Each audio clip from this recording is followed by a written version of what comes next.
Hello everyone, and welcome to my forest! How is everyone doing tonight, or this morning, depending on where you live? Hey, Marley!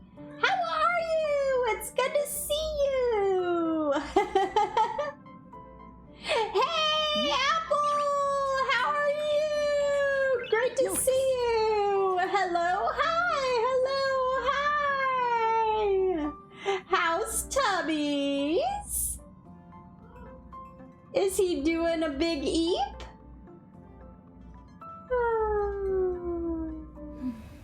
Good to have everyone here. Wonderful, wonderful. Oh, Tatsumi says hi as well.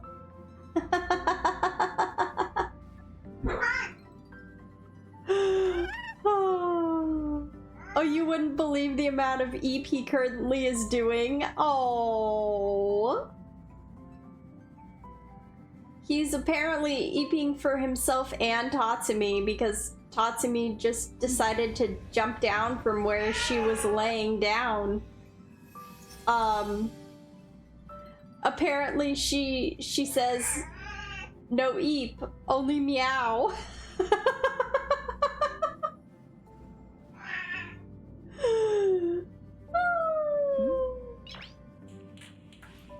And me, apparently, because I can't sleep, and I gotta get up for work in 4 hours. Oh no, Apple! Oh! You need the eep! You need it so bad! So if I die, you all know what happened. Don't die, Apple! No!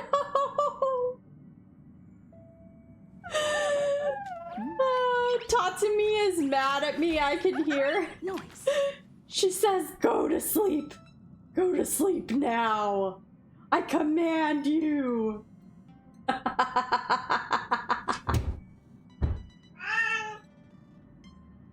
Oh my. Oh, I really hope you can get to sleep, Apple. I hope you don't have to go to work on no sleep, because that would be terrible. Oh my goodness. Yes, Tatsumi. Tatsumi says. Tatsumi is encouraging you. It wouldn't be the first time. Oof. Oof. Oh my goodness, Tatsumi. If I get a few hours, then it's good. Haha. Okay. That's good. Oh my goodness, Tatsumi. Oh, apparently she has decided it is time to play. She has a little toy that she is throwing around. I don't know if you can hear the jingling of it. It has a little bell inside it. Noise. Yes. So lovely.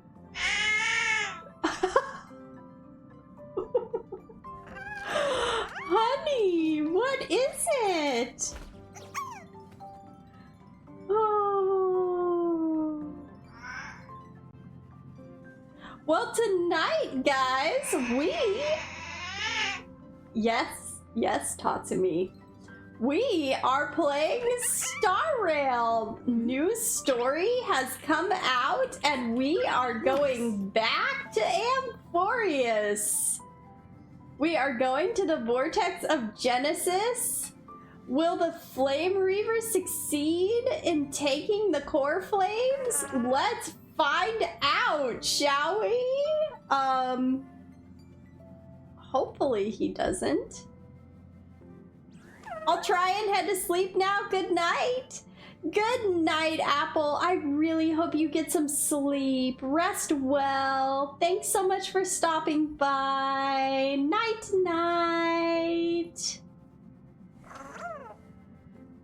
So let's go ahead and head to the Vortex of Genesis.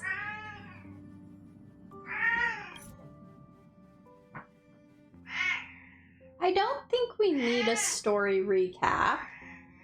I think we're good.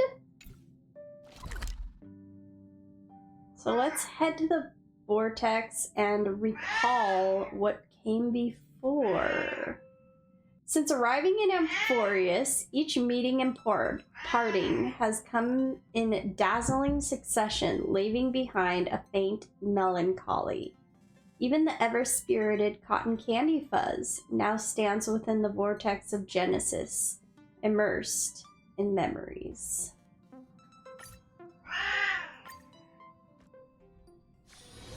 This haven of memories. Every touch, every moment is like a thorned rose.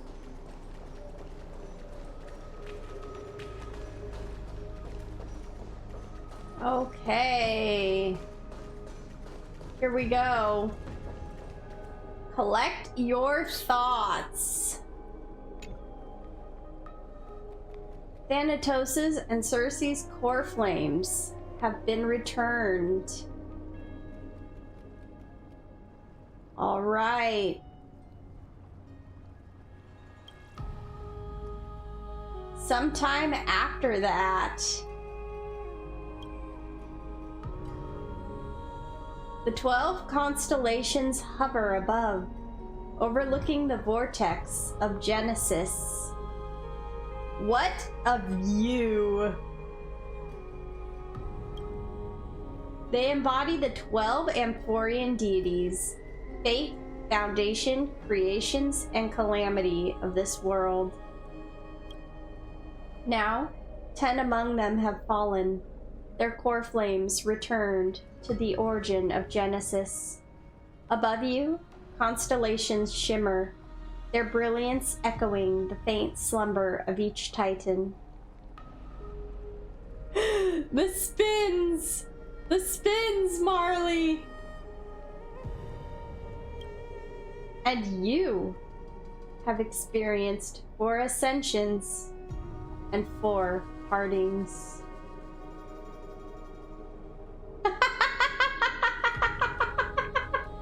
The slow spins!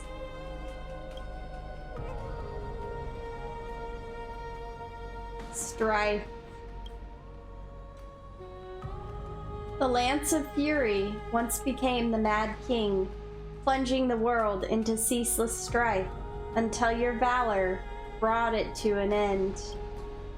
As its demigod successor, the undying Mightymos chose to bear the title of Kremnos alone, returning home to be crowned as the last line of defense for the Holy City. Mighty, may your battles know no defeat. Time. Back then, the incarnation of time entrusted Mem to you at the Temple of the Three Fates. Back then, the lively girl with red hair fulfilled her mission and bid the first farewell. Time speaks not of fairness, yet it never stops. And now, this power resides in your hands. See you tomorrow, Trianne. Reason. Not long ago, the head of the Grove Sages helped you repel the menace that is the Black Tide. And still not long past, that unruly scholar staged one grand performance, granting you a glimpse of this world's truth at the cost of his life. Oh, the incarnation of reason, at edge of existence. Have you found your answer? Time doesn't really make sense, though, because isn't Trianne, or wasn't she, in charge of Yanis, who was in charge of the gates? and portals. That was different than time. Maybe they were saying they were talking about how there's 4 times that we've seen rises and falls, and they're equating the rising and the falling together. Maybe that's what they were talking about. Death. The prophecy once made the hand of shadow choose 2, granting one the fate of death. Yet their bond wove a hauntingly beautiful tale that stretched across time. At the end, the incarnation of death, who journeyed from the netherrealm to the living, chose to remain in that sea of flowers, retrieving your future. At the end of the west wind, we shall meet again, Castorus. What a long journey it's been. Time and again, farewells haven't numbed you. You can't help but wonder, how many more goodbyes will the journey of trailblazing entail? Do you have the zoomies, Tatsumi? You question whether you'll be able to express each goodbye with heartfelt emotion. Your thoughts sink into the ocean. You recall how the Amphorians cherish epics, using stories to soothe their sorrows. Perhaps you should embrace this way to dispel your melancholy and regain your strength. Then let it begin. Countless words of adventure surge through your mind. You need only to grasp just one to anchor your creation. Don't be influenced by the noise outside. Just focus on the keyword in your mind. But your phone is buzzing. It could be Don Hung. It is indeed difficult, but you should still cling tightly to your inspiration, weaving heartfelt and elegant verses. Alright, this is an impossible task. Just one glance at your phone. It won't disrupt your thoughts, or so you tell yourself. Oh, it's Cypher. Show me the money. Gray Mystery. Last time in Styxia? 0 time for treasure hunting. Absolute disaster. Now the River of Souls mostly retreated. I'm back, baby! In the water, a big shiny chest. I can't use the miracle orb and I can't wade through. Your power of time is needed now. 70-30 split. I'm coming. Chest, be there right away. Quickly, quickly, hurry.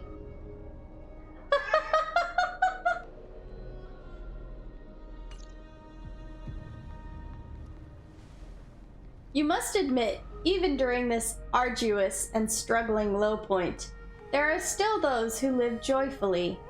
Cypher's endless, surging desire for wealth seems more turbulent than the waters of Scale Gorge Waterscape. Forge the past. Forget the past for now. It only brings sorrow. But sadness has no place in this moment. What you need is the drive to move forward. You decide to head to Styxia, where the River of Souls is no longer blocked, to meet up with Catgirl. Hopefully those glittering, clinking trinkets will, as always, lift your spirits.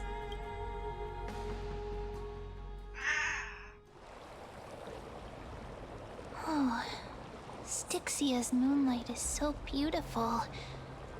Wow, yeah, it is. And the River of Souls is so quiet. It's like everything that happened was just a dream. I wonder if Cass is doing okay on the other side. If I write a letter and put it in a drift bottle, will she be able to read it? Oh, I miss Castorus too. No, this shouldn't be so depressing. Now's not the time to feel down. We gotta pull ourselves together. By the way, it was Miss Cypher who asked us to come here. But where has she gone? Huh? What's that sound? I don't know. This aura feels so familiar. Let's go check it out together. Be very careful. I have a bad feeling about this. You have a bad feeling. That's not good.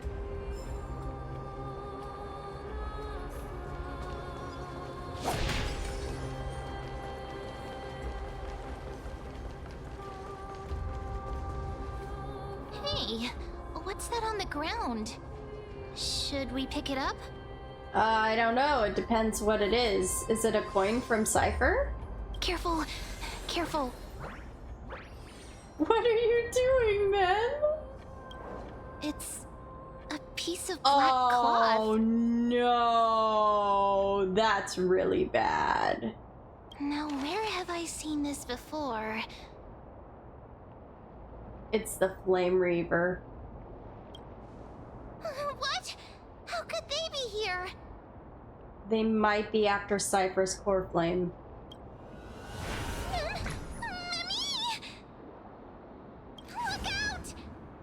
They're right behind us? This is very bad. Mem, get ready. Wait! We both know what this thing can do. We have no choice. Let's try our best to deal with them for now, and we'll slip into the past with time's power as soon as we can. Wait, is it trying to talk to us? The river of souls It is talking to us. is full of fish, big and delicious. It is? What?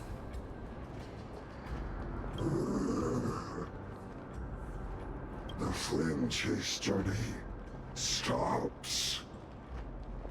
Meow, meow.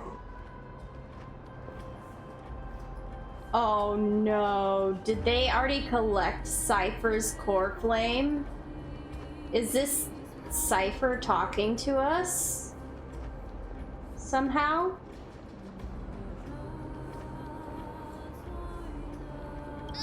Meow?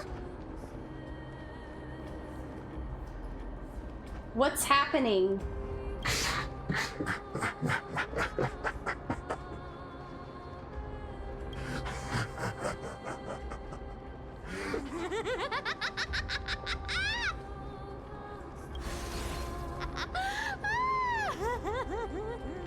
Oh my word, Sorry. Cypher! I couldn't pass on the chance to give you two a good scare. That is not okay. What a terrible person. Let's leave. Ah! Don't run! I'm the real Cypher. The real one. Are you sure? Come on, don't be upset. I'm just giving you a kind reminder that Emphorius isn't safe at all. The whole place is full of dangers. No, you were including that pranking Swordmaster. us. Make sure you stay on your toes, no matter where you are.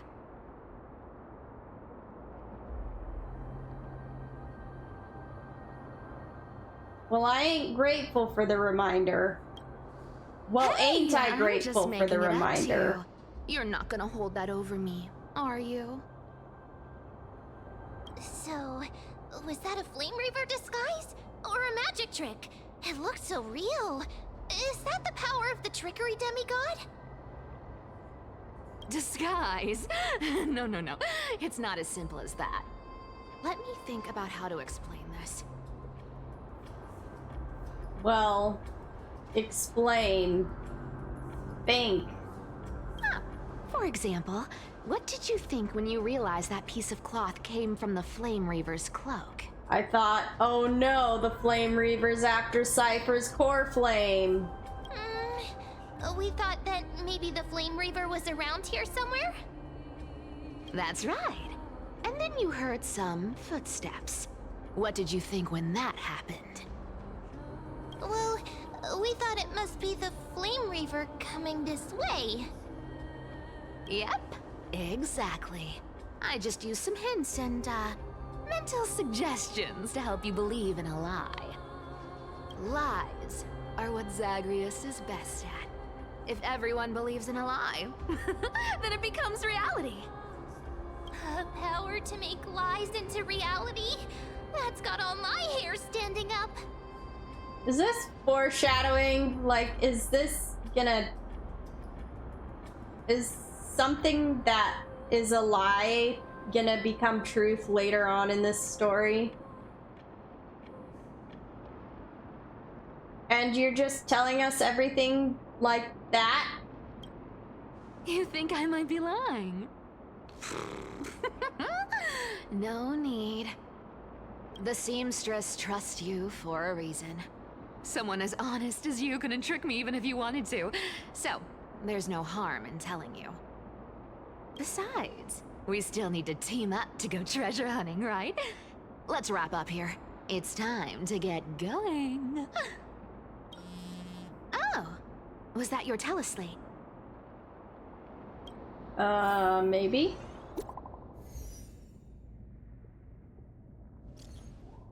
Oh, it's fine on.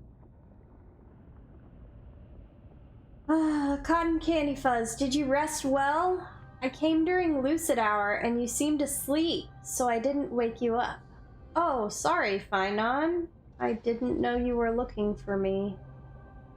But in current circumstances, I can't stay idle. Feel like it's time to continue our training. Let's go to the Grove, shall we? Oh, I'm kind of far away from the Grove right now, but I can probably meet you after I'm done with Cypher? Aren't you a popular one? But I got to you first, so help me with the treasures, and then I'll send you two to the Grove.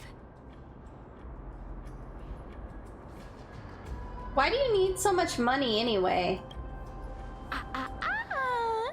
Curiosity killed the cat, you know.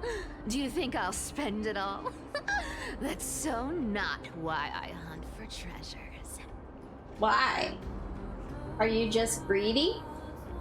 Don't forget, I'm a demigod too. And there's a line reserved for me in that stupid prophecy as well. You shall walk with greed and die over petty change. Okay. But I don't believe in that. As long as I keep collecting treasures, then I won't need to care about petty change. And as long as I don't hurt other people when I get what I want, I won't be walking with greed. Right? Isn't that simple? I don't think that's how that works. So, as long as I keep going down this path, all those predestined prophecies and fates will never catch up to me.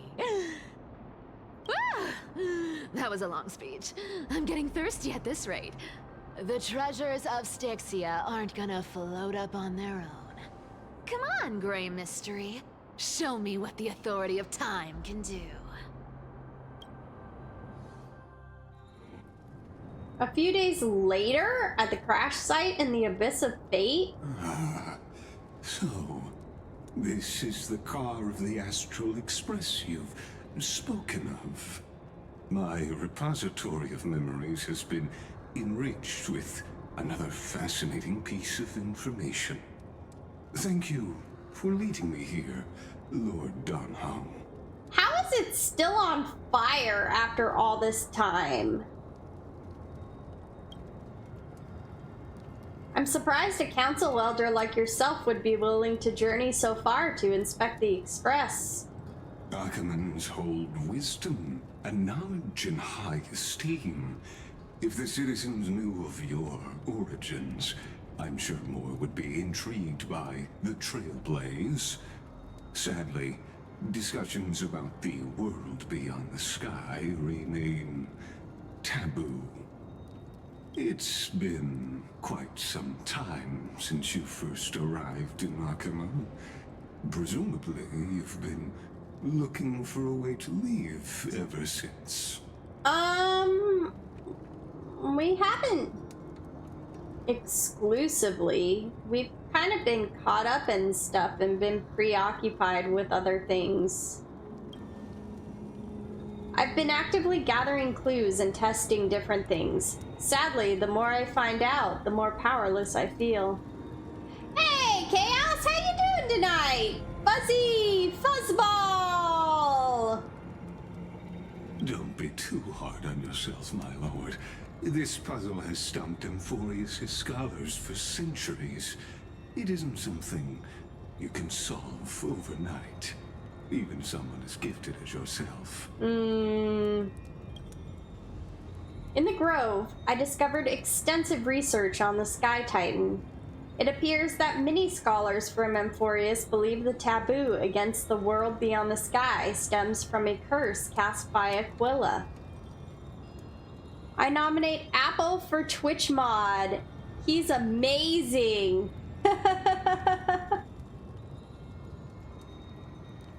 Exactly. Of the 12 Titans of Amphorius, Aquila is known for being the most capricious. The weather itself reflects their mood. Tranquil sunshine, mournful rain. Aquila's breath is a brisk wind, and their cries resound as thunder in a storm. Additionally, Aquila is one of the 2 Titans whose core flames have yet to be returned. Oh, okay. See, I thought that, Hyacine had Aquila's core flame for some reason. But apparently she doesn't. Who is screaming in the background, Fuzz? That would be Tatsumi. That's my cat. She has decided it is time for her to talk.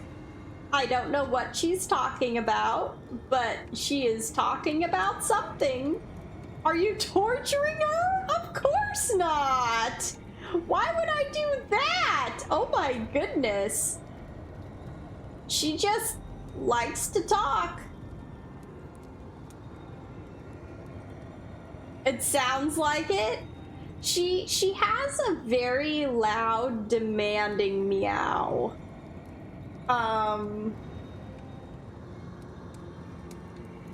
Yeah. Very loud and demanding.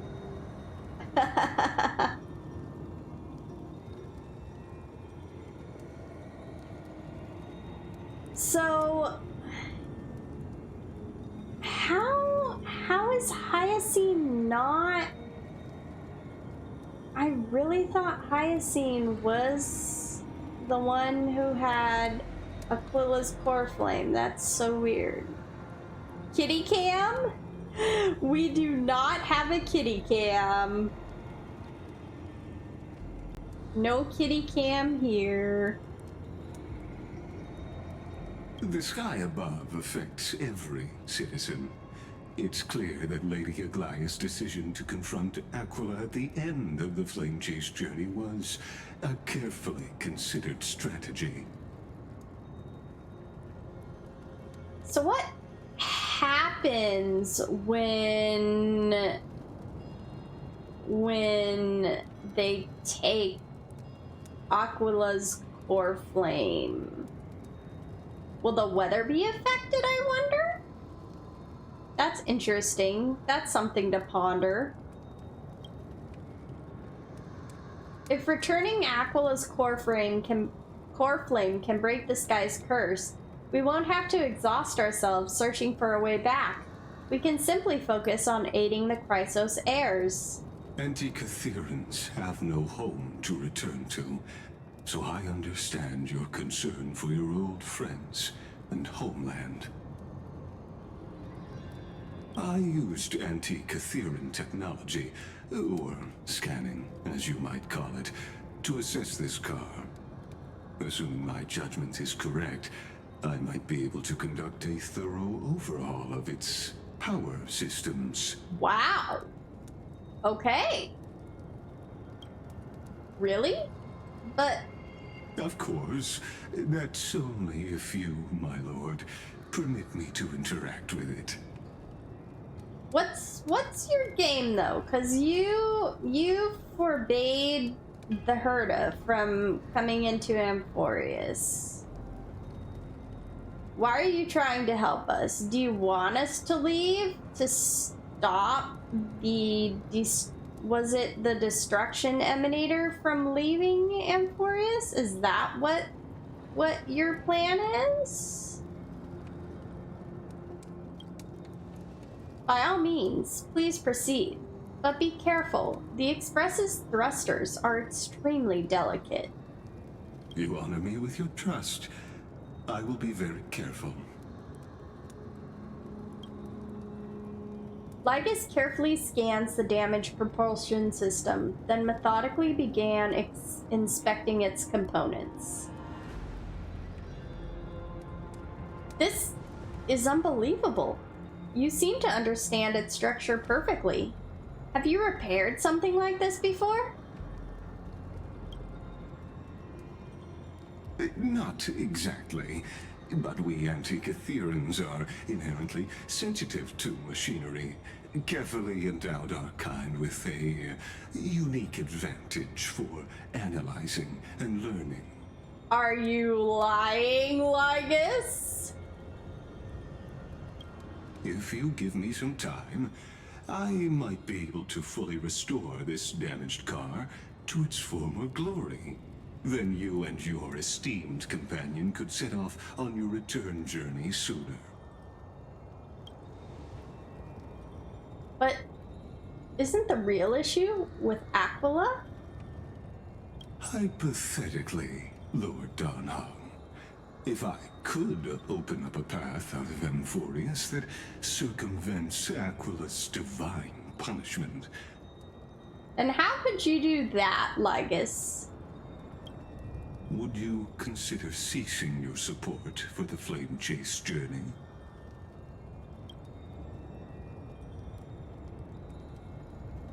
I don't understand.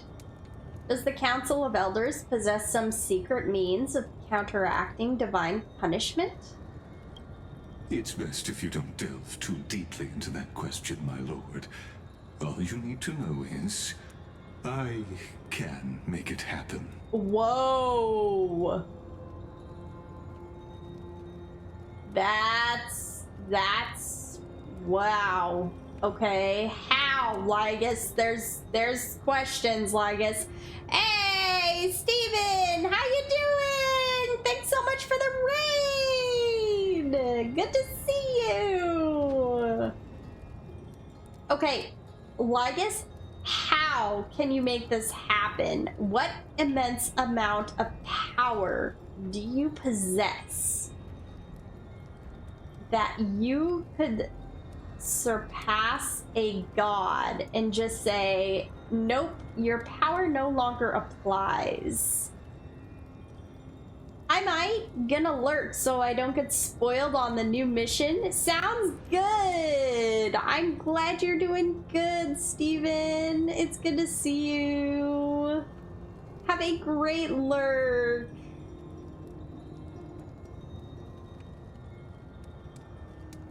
That's so crazy. That's so crazy that he can just do that? Or the council can just do that? I don't understand. Hopefully they'll explain it by the end of this story. Not necessarily this chapter, but by the end of the story of Amphorius, because that's just wild.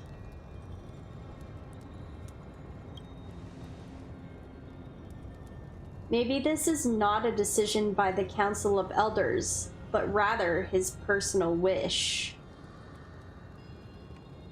Okay. That could be. But the Council of Elders is opposed to the Flame Chase journey.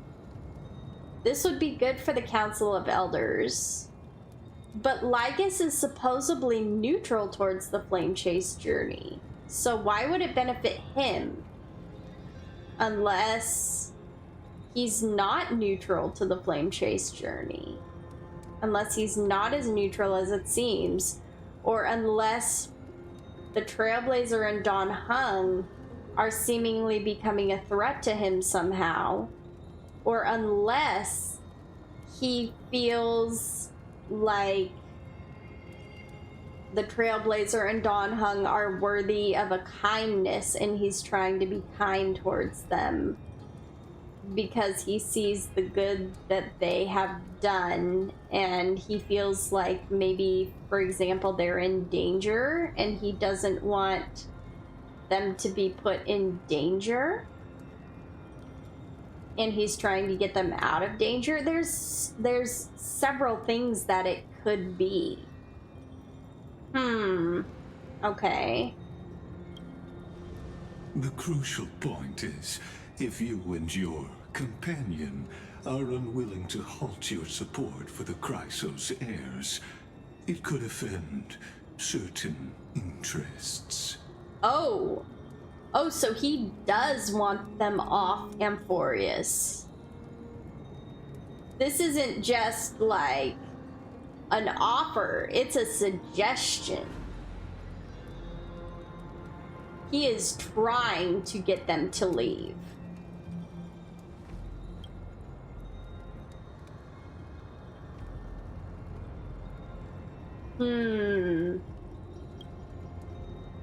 Forgive me, Lord Lygus, but I must be frank. When visiting Dawncloud, I reviewed the records of many council elders. Among them, only your background was nearly blank. I'd like to accept your goodwill, but given such a mysterious background and motives, anyone cautious would have doubts. Your prudence impresses me, just as expected.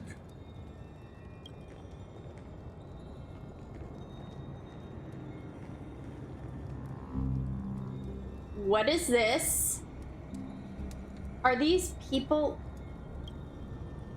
Is this a trap? Is that why you accompanied me here? Please don't misunderstand, Lord Donhung. As the Theoros, I have no allegiance to their plans, nor am I obliged to obstruct them. I am neutral. You have no allegiance to your plans, nor are you obliged to obstruct them. You're neutral.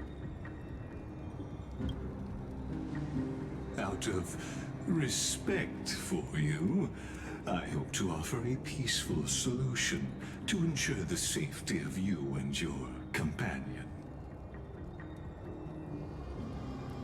So it's the carrot or the stick?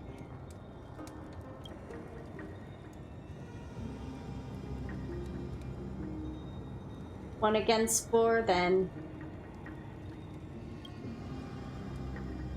Just to confirm, if things turn ugly later, will you help?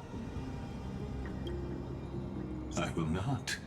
As I said, I remain neutral. Are you asking this because you plan to refuse my offer and continue supporting the Chrysos heirs? You weren't wrong about one thing, Lord Lygus. Indeed, we must try to return to our companions. But our companions now also include the flame-chasing Chrysos heirs. The Nameless cannot and will not ignore the fate of our companions. Yeah! So I see. This is what you call trailblazing. Yeah! This is trailblazing. When I asked if you'd help, I meant the ones who need help are them.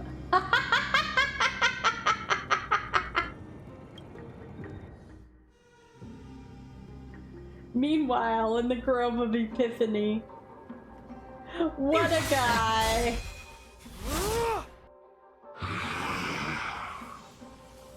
Oh my word. Is Finon just imagining fighting the Flame Reaver, or is he actually fighting the Flame Reaver? You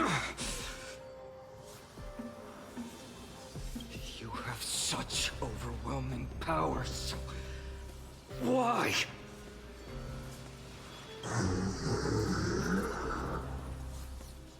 Answer me. Why do you stand in her way? Why do you want to take the core flames?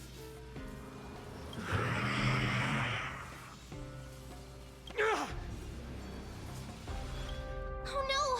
He can't hold on anymore! Drag him back here, friend!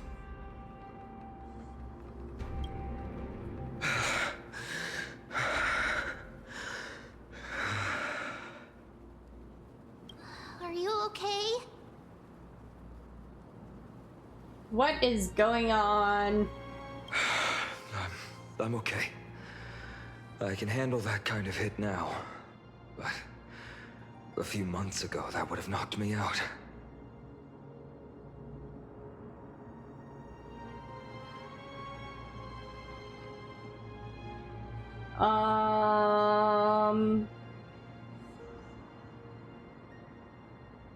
Always keeping me on edge.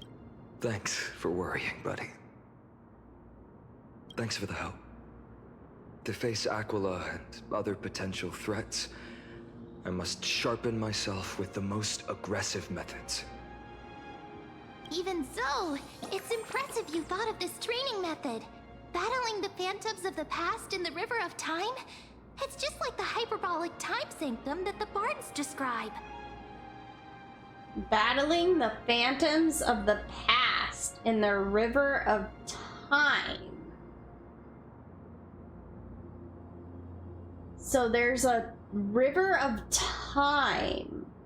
So he's battling the Flame Reaver that he fought in the past somehow? Minorly confusing.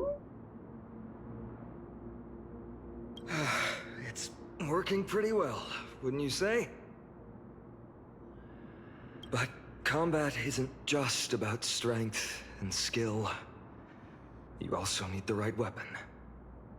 Compared to that guy's weapon, mine feels like I'm swinging a lump of iron.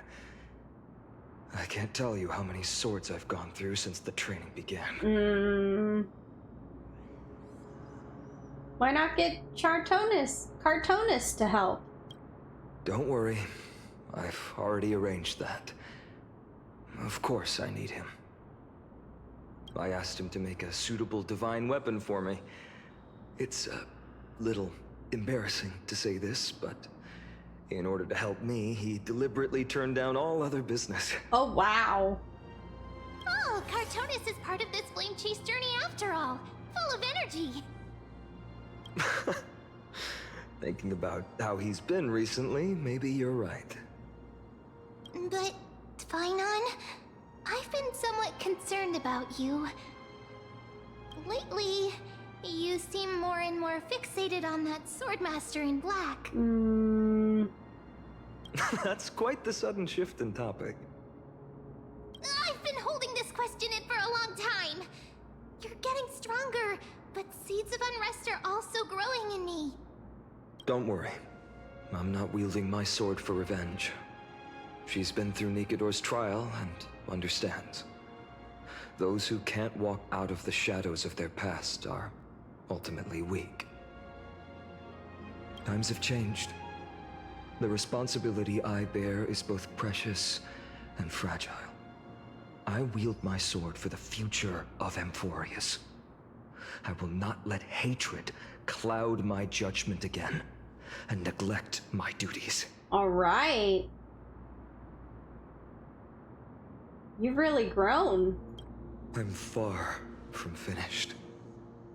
I must continue sharpening my skills until I can match their strength.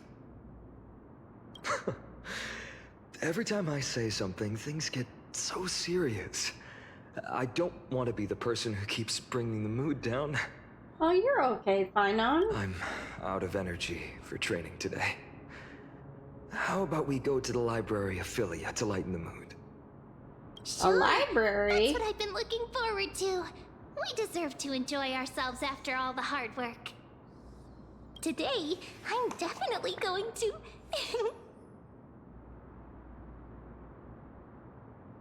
What were you reading before? A girl's little secret. Don't pry.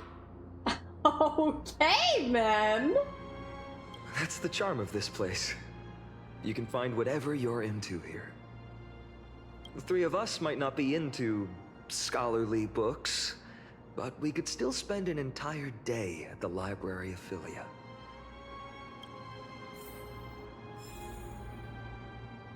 All right, we are at the Grove of Epiphany, and we are headed to the Library of Philia.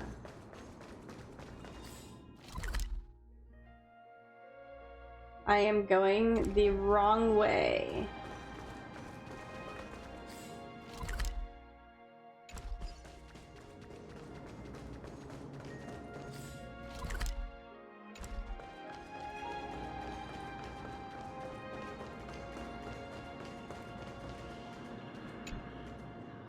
At the base of the sacred tree lies the throne, the pinnacle of mortal wisdom. Countless scholars of the Grove spend their lives striving to reach this seat of knowledge. Yet now it stands before you, unguarded and unclaimed. A faint whisper seems to echo in your ears. O trailblazer from afar, can you resist the temptation of ascending to the throne? Undoubtedly, I cannot. Indeed, when such a grand yet empty throne appears before you, who could resist the urge to sit upon it? Besides, what harm could refusing this temptation possibly bring, save for missing an opportunity? You decide to yield to the desire in your heart, but not so fast. Before becoming king, there's something you must do first. You need to select your subjects. Maybe a tad more fantasy. You want a more fantastical world. Great choice.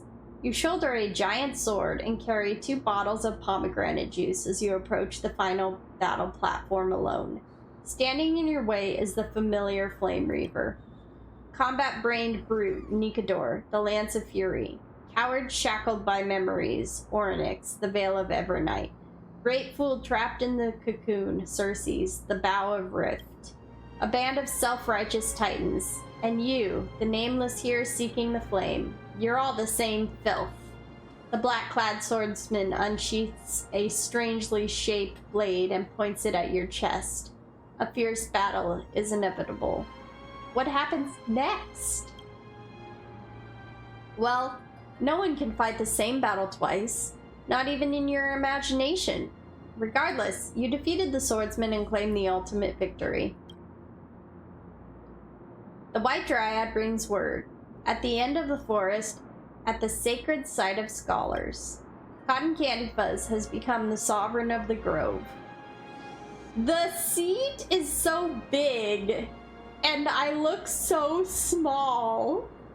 Like, look how tiny I look! Oh my word! Under your rule, it would surely be described as an era of trailblazing. I got a memory crystal shard from that! Oh, nice!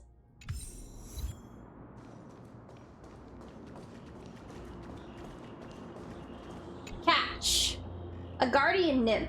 In light and darkness, I shall guard this sacred ground until our master's return. Yet despite everything, our master shows no sign. Have they forsaken us? Urgh.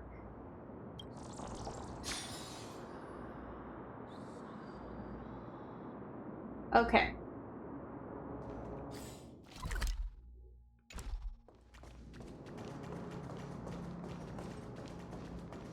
So I need to go below? Is that what's going on? That's what's going on. I need to go down.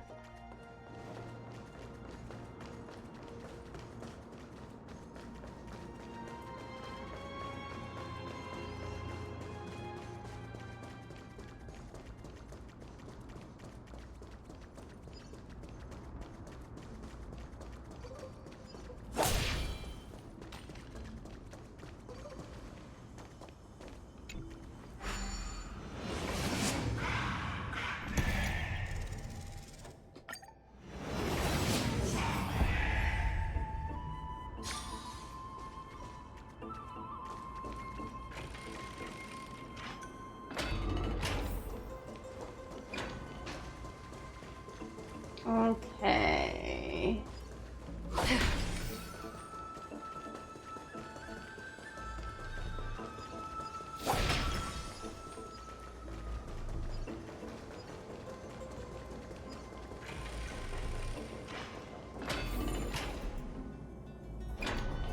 Oh.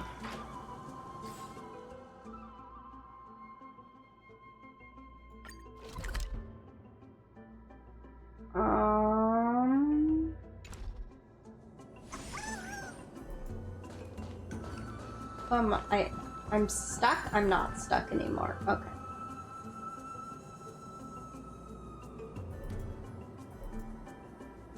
Okay. Let's just... Can we just teleport?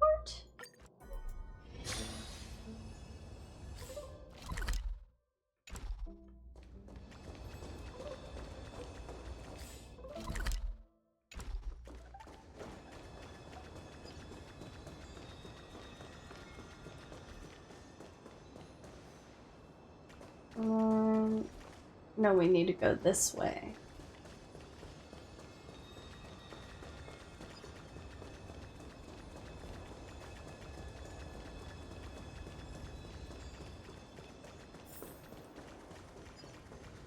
Wait, what was that?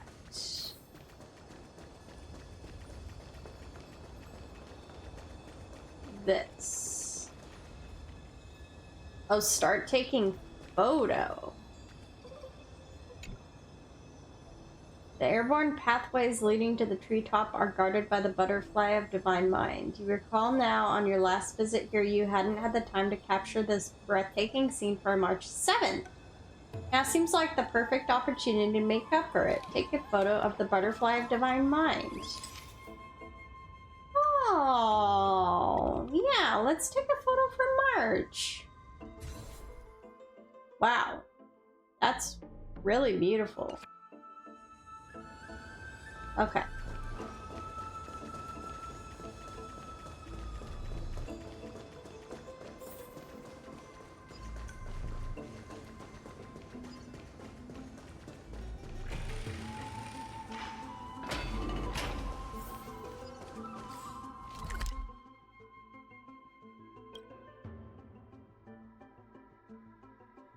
I'm still not in the right place?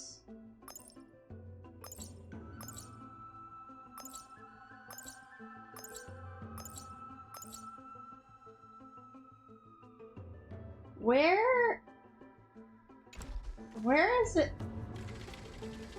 at?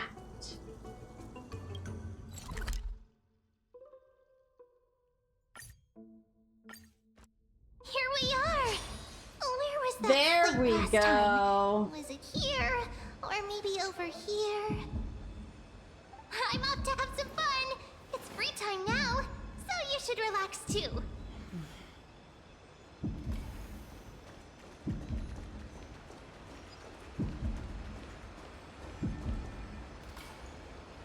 Over the past few months, you've come here more than once, fishing out that small piece of essence from the ocean of knowledge that best suits your taste.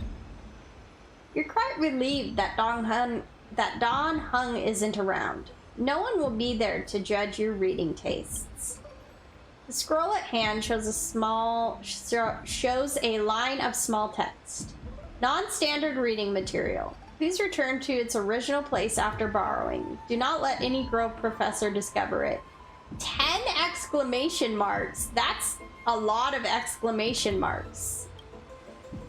It seems that the scholars of the Grove, amidst their profound academic discussions, haven't forgotten their little hobbies. So, which reading material will you peruse?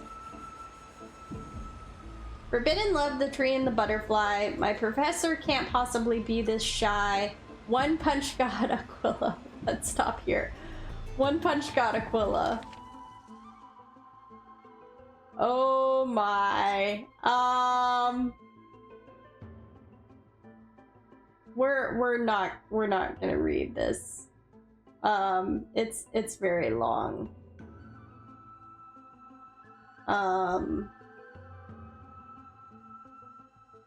It's very long. Invigorating literature, your favorite. The article leaves you feeling empowered, as if you are the author's one-punch god incarnate. Sky Titan Aquila? That's nothing. My professor can't possibly be this shy. Okay, it's less long. After finishing this mind-shaking piece, only one image remains in your mind. The Express. Welt. Bone. For a young Stellaron host, this type of literature remains far too ahead of its time. Forbidden Love, The Tree and the Butterfly. Oh my goodness, this one's so long too.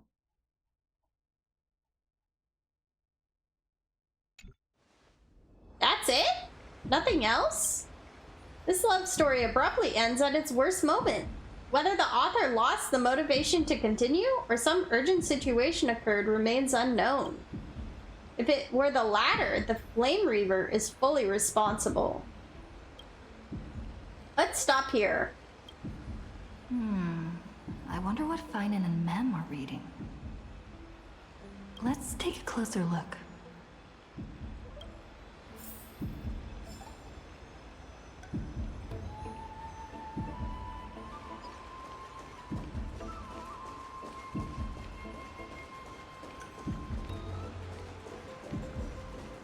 Observe. Month of cultivation, curtain fall hour, a time to feast on greens, but poor time for fishing. Oh, but then again, are there even any spots left to fish in Emporius these days? What are you looking at? Ah, you scared me! Bursting into someone's world like that can really catch them off guard. Well, no more jokes. There's nothing here. I'll go look elsewhere. Something's odd about Mem. What are they flipping through?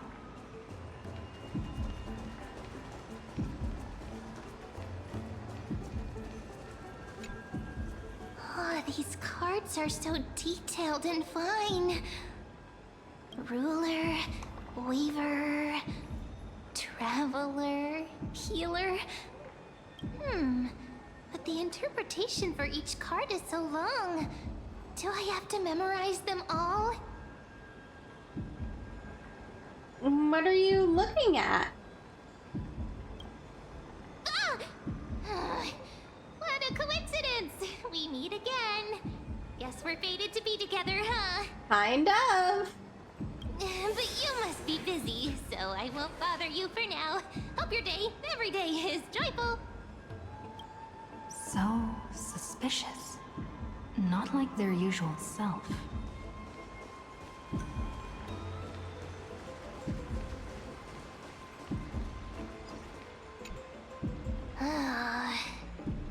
You sure are persistent. All right. I'm totally helpless against your charm. What are you guys chatting about? Is this the Amphorius Divination Compendium? I don't know. Mem won't tell me. Why are you here too?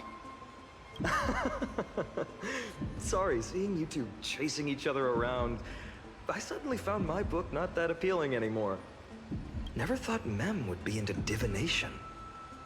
But it's not exactly a niche hobby, so why all the secrecy? I wanted to set up a surprise! Master it in secret and give you all a shock. But getting caught halfway through, it's only natural I'd feel shy. A girl's heart is more delicate than Aquila's ever-changing moods. Okay. A surprise, huh? Someone else used to tell me the same. She was really good at stargazing and divination, especially with cards. Yeah, just like the ones you're looking at. And you must be pretty familiar with all sorts of divination techniques with a friend like that. No, I know nothing about it. I've never really believed in using cards or bones to predict the future. If the good omens foretold by divination were true, my hometown, Heidi's Elysiae, wouldn't have disappeared. Don't forget, we've got Lady Trina. Every other form of divination is just smoke and mirrors or cleverly rehearsed tricks compared to her flawless prophecies. It should be approached with a critical eye. To me, divination could be a power that guides our spirits. Fate always casts a shadow in front of us, clouding our view of the future. That's why people turn to divination. It's just to find a small reason to give them courage to face the unknown.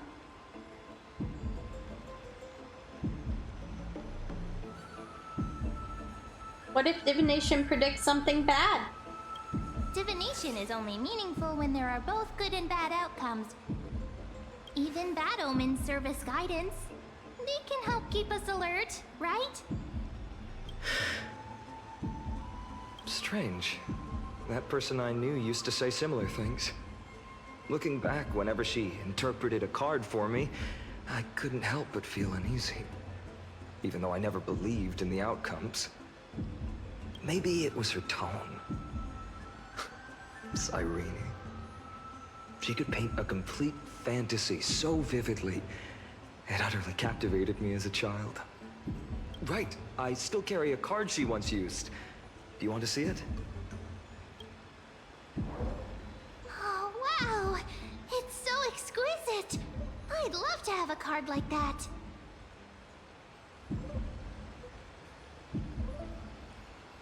Those mitts up to the task? Oh, now that you mention it, yes.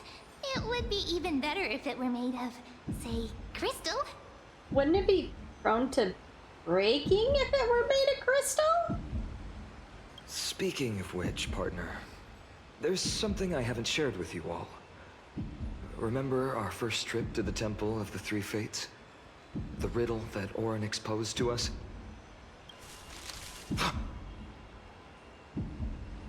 What was that? Who's there?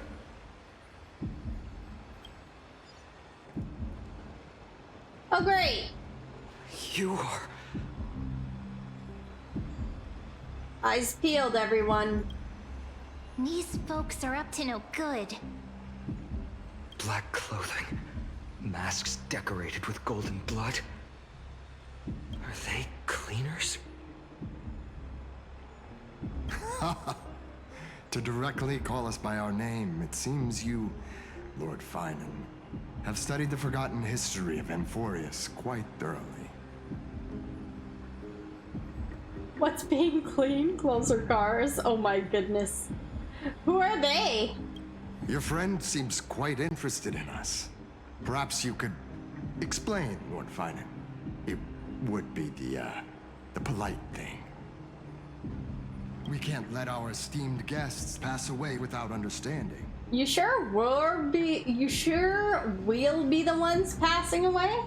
During the Chrysos War, to combat the Chrysos heirs, several cities formed an underground assassin squad called the Cleaners. Their task was to erase anyone with golden blood from existence. Assassination, poisoning, political persecution. They would do anything to achieve their objective. Well, this historical perspective seems biased, glossing over the Chrysos heirs' abuse of divine powers and their blatant initiation of war in order to defame our predecessors. Could you disclose the name of the author behind this popular legend, Lord Finan? I'd hate for the innocent children of Akama to be tainted by such slanted narratives. You should have stayed buried in the dust of history. The Citizens' Assembly has once again legitimized the mission of the Chrysos heirs. But as for you, not one citizen would cast their vote for you. Executioners lurking in the shadows. Are you sure? Not one? What does it matter? We've long since stopped expecting to be understood. People have become too accustomed to peace, and they've forgotten the disasters that arose from allowing generations of the Chrysos heirs to rule. Complete nonsense. Did you really travel all the way to the Grove just to have an argument? I enjoy dealing with people as straightforward as you, Lord Finan. You've probably figured out why we've come before you. With only 3 of you? Yeah, just a handful of you here? Who do you think you're fighting? Keep your cool, partner. They've come out of the shadows, which suggests they have something up their sleeves. All right, let's hear it. What are you hiding? But watch your language and don't say anything you might regret. My shoulders might be sore and my sword a tad dull, but it's still enough to slice off your tongues. Oh.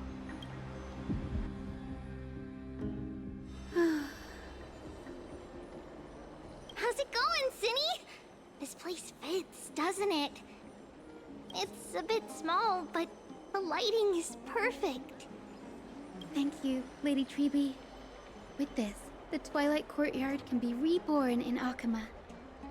Where is your neck? Little unicorn? Where did your neck go? Oh my word, you are marshmallow. My goodness. How are you flying with those little wings? Oh my word, okay. Do you like it here too, little Ika? Little Ika. I have learned that marshmallows can fly. Oh my word, it sounds so cute. It's so bright here. Maybe you should rename it? How about Luminous Courtyard? Lady Treeby makes a good point. But Twilight Courtyard carries the long history of the descendants of the sky, and I'd like it to continue. Right. How does the legend go again? Even Lady Treeby forgets things.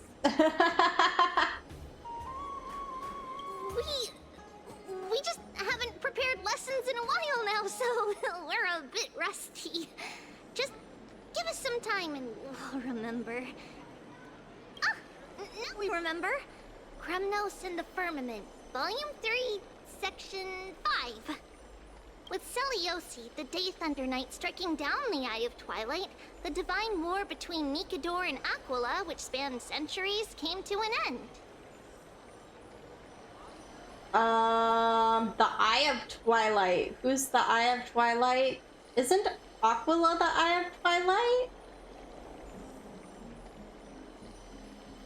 Thereafter, the Skyfolk gradually declined.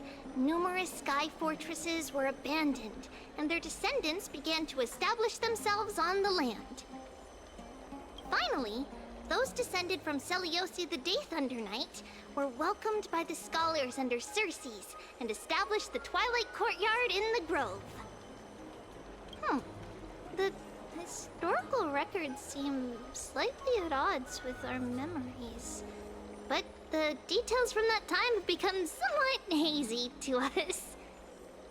Oh, I forgot. For Lady Treeby, history is more than just words on a page. It's something you've personally lived through. Oh my word. Little Ika loves listening to the stories from the legends. I'm sure you're also imagining one day you'll be as awe-inspiring as the winged beasts by Seliosi's side. An awe-inspiring marshmallow. That day will come. I believe it. Just keep growing. Lord Crediros? Why is the music or the background like effects so ominous? Miss Hyacinth. And Lady Treeby. Good to see you're doing all right. I heard from the citizens you were nearby and came to check. Doing all right. What's going on, Crediros? There's been another violent incident at the market. A shop was smashed and looted. It's Whoa, the third time this week. What? What's going on? How can this be? I always thought that with Lady Aglaya here, Akama would remain peaceful. That was true in the past. But these days, forgive my bluntness, her senses may not be as sharp as they once were. Aggie. In my opinion, malevolent forces have noticed the slack in the golden threads and are now plotting to exploit the opportunity. The Citizens' Assembly just wrapped up. Why is there still unrest? The Chrysos heirs won by only one vote, Lady Treeby. From my years of experience, a narrow victory often walks hand in hand with unrest. Oh, okay. Trouble! Miss Hyacinth! Trouble! Oh no, what is it now? Clementine. Take a breath. What's going on? Please! Something terrible has happened at Marmorial Palace! Oh great. What is it, Doctor? Calm yourself and talk us through. Lady Aglaya! Lady Aglaya? It's Lady Aglaya who's in trouble. How is she in trouble? Moments ago in Marmorial Palace.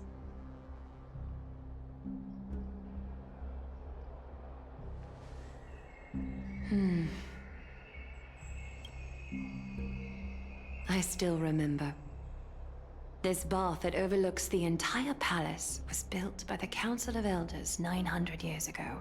Wow. Its purpose was to commemorate the first flame chase journey and to remember the heroes who made great sacrifices for Amphorius a millennium ago. Rules were set then. No one was allowed to enter, apart from guests invited by the Gold Weaver. But, I guess, you're no longer pretending to follow the rules, are you, Lady Kindness? Oh. Aglaya, Aglaya.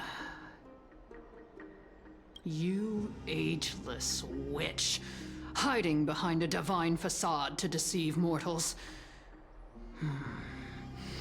We've been far too kind with you. It's going down. Kind?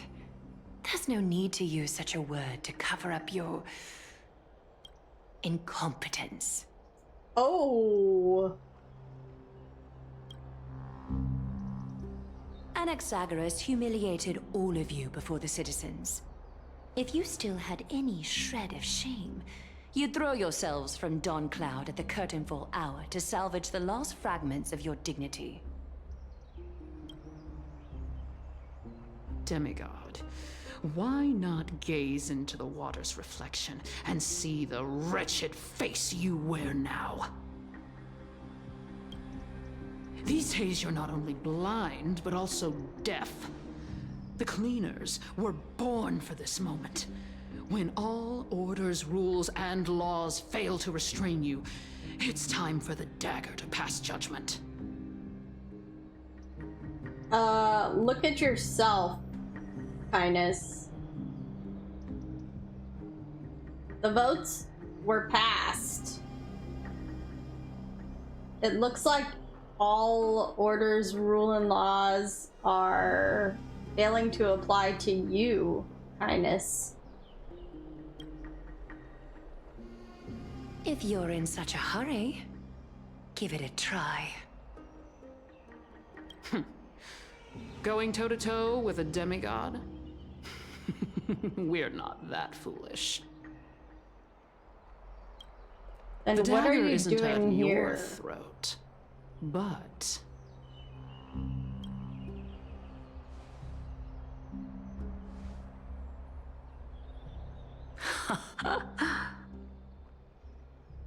Your gravest accusation is that my humanity is fading.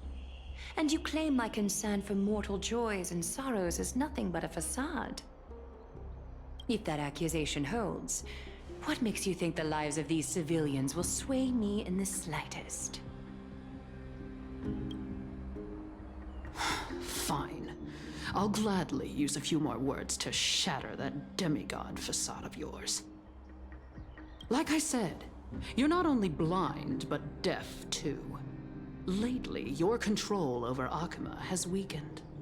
You failed to notice the thefts we arranged in the market, nor did you catch wind of the meetings happening in the Droma's workshop. Plots are unfolding right under your nose, yet you remain indifferent. Humanity? Fading? Aglaya, why not use your precious golden thread to peer into my thoughts? See if the gift we've so meticulously prepared for you can move that cold demigod heart of yours. What did you do, Kindness?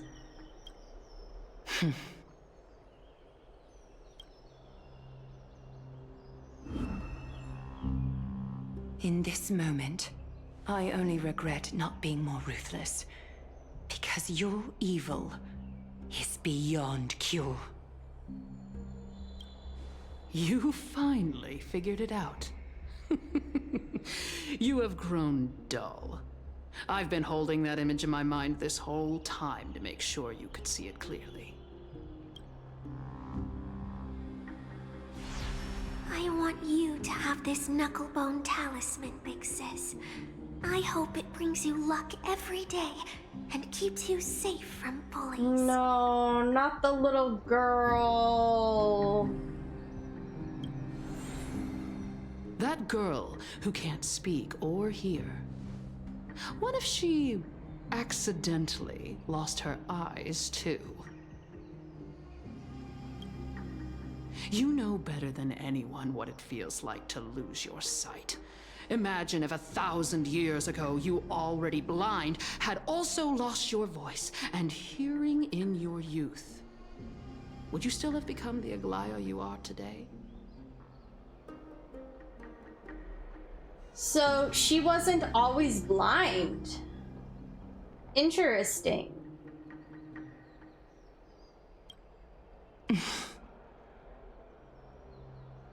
Look at those broken, pleading eyes. How disappointing. We overestimated your cunning. If this plan fails, we still have dozens of splendid parting gifts prepared. Demigod, would you like to hear about them?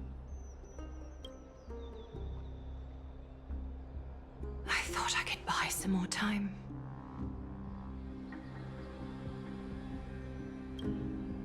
In these 1,000 years, I've witnessed the fall of 10 titans. From my naive arrogance at the beginning to slowly learning how to guide others.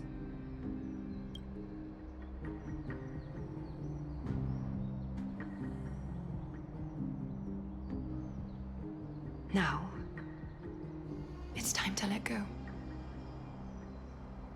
I should be grateful. Grateful that I've reached this moment. To let my departure become a path for others to follow.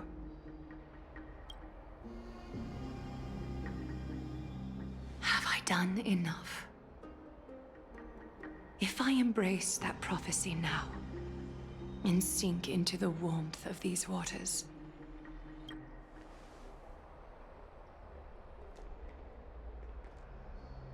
are you gonna jump, Aglaia? will the wandering wind stop to mourn me? Cyphra.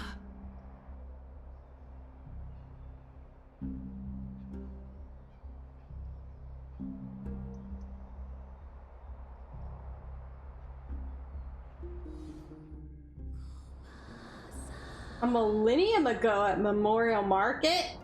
Oh my word. I've come as promised. Look at this box full of gold and silver treasures. I bet there's stuff here you've never seen. Oh my word. Cypher? A millennium ago? Come on. As we agreed, I want to buy the most valuable clothes you have. Little thief! You've got some nerve, barging into my shop dressed in those tattered rags. What have you brought? Let me see. Here, take a look. Only the finest goods.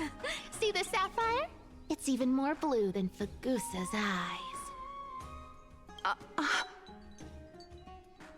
Wow. Look at the size of that thing. Such exquisite luster. I've only seen an ocean's tier of this quality in my mother's treasury. You sure it's not the same one? Wait. You've seen one before. And here I thought I'd leave you speechless. What a letdown. It's just an old memory. My family estate all burned to ashes long ago. Oh, okay. This workshop is what I built from scratch. Wow, a daughter rebuilding her family business. How admirable. Enough with the jokes. At least you did get to enjoy those luxuries. Mind your manners, kitty. Tell me, Cyphra, where did you come from? And how did you acquire these treasures? I won them fair and square in a bet. What? Do you doubt me? Yes. Speak up, seamstress. Give me a straight answer. Do you want these or not? Strange. You're clearly lying to my face. But my golden thread doesn't tremble at all. That's because I'm not lying. I've been telling the truth from the start. Is that so? The scars and the mud stains on your face tell another story. Come on. Can we just do business without all this chatter? Don't worry. I didn't leave any evidence, so no one will bother you. Oh, Cypher. How can I trust a word you say when you're so skilled at lying? Dealing with you rich people is such a pain.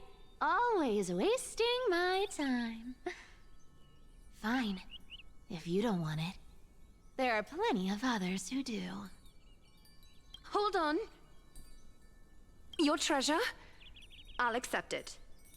But these alone aren't enough to purchase the Gold Weaver's finest clothes. It's not enough? What more do you want? That said, I do have something that would suit you perfectly. Oh. What do you have in mind? Look. Come a bit closer.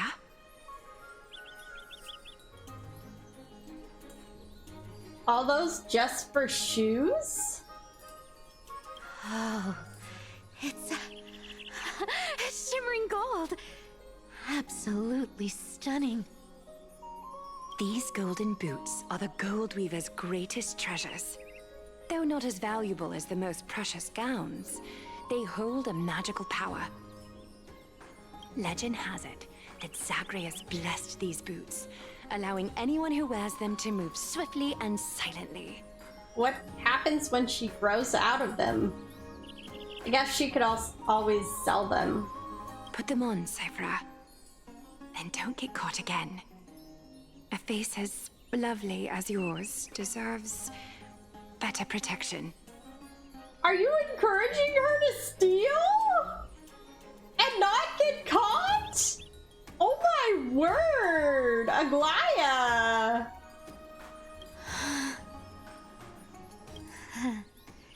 You rich folks just love sticking your noses in everything, don't you? Well, I'm taking these now, so don't get any second thoughts.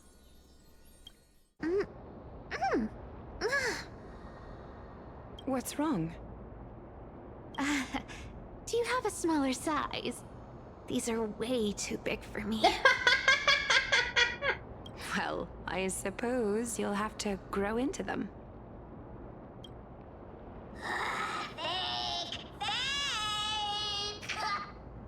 Do you have to interrupt me in the middle of my story? Fake? What's fake? Those boots definitely don't hold Zagreus' divine power! Oh! You're Amphorius' most cunning liar! And even you were fooled by Aglaya! Watch your mouth, or I'll feed you to the fish in the River of Souls. Weren't you curious how I got tangled up with that seamstress? Well, now you know. Satisfied? I didn't expect such a simple story! How disappointing! But, boss lady, there's a chance Aglaya wasn't trying to trick you? You're defending her. No, I just think the story's so moving, it'd be a shame to ruin it with a lie. If I could cry, I'd be in tears right now. Oh boy. Good thing you've still got a sharp tongue, or you'd have been stuck guarding someone's front door ages ago. Enough chit-chat. Let's take a look at this place. The city of Styxia. Look how beautiful she is! Let me take a good sniff of this air.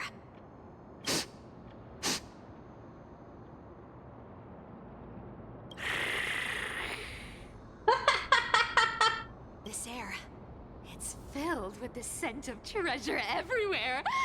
Wonderful, just wonderful. Thanks to Castorus and Grey Mystery, the ancient city's barrier was finally dispelled. Now that I think about it, helping them was well worth it. Time for treasure hunting, Barto!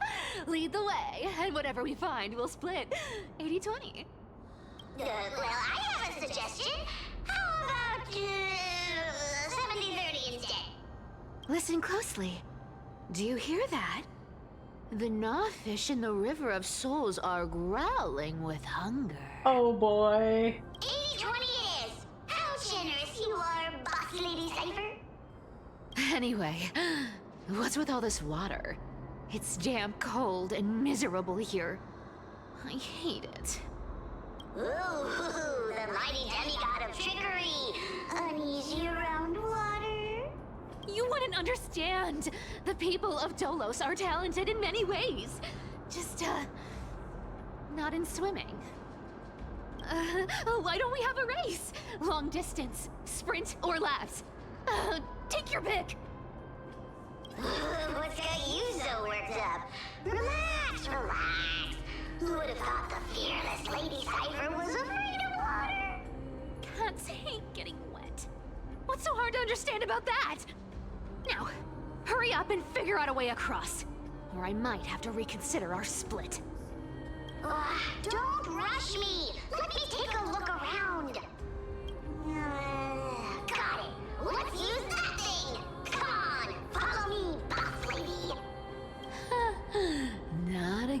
relaxation.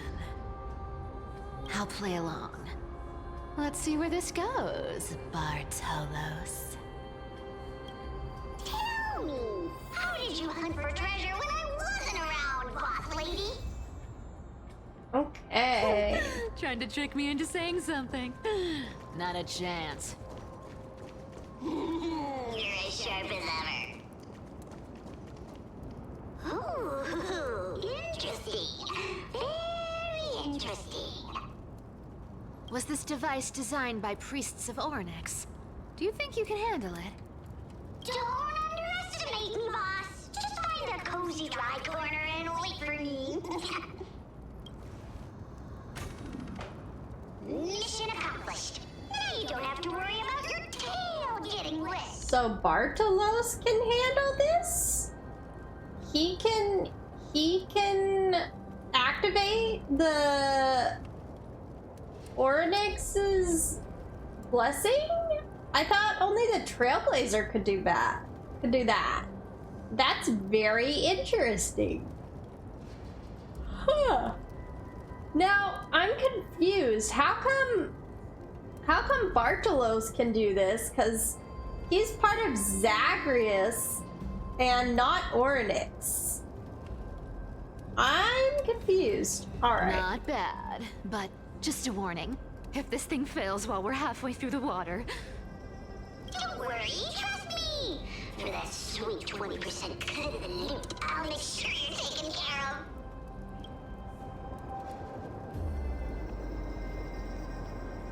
Huh. This feels truly magical. When did you pick up this trick? All self-taught. Sure.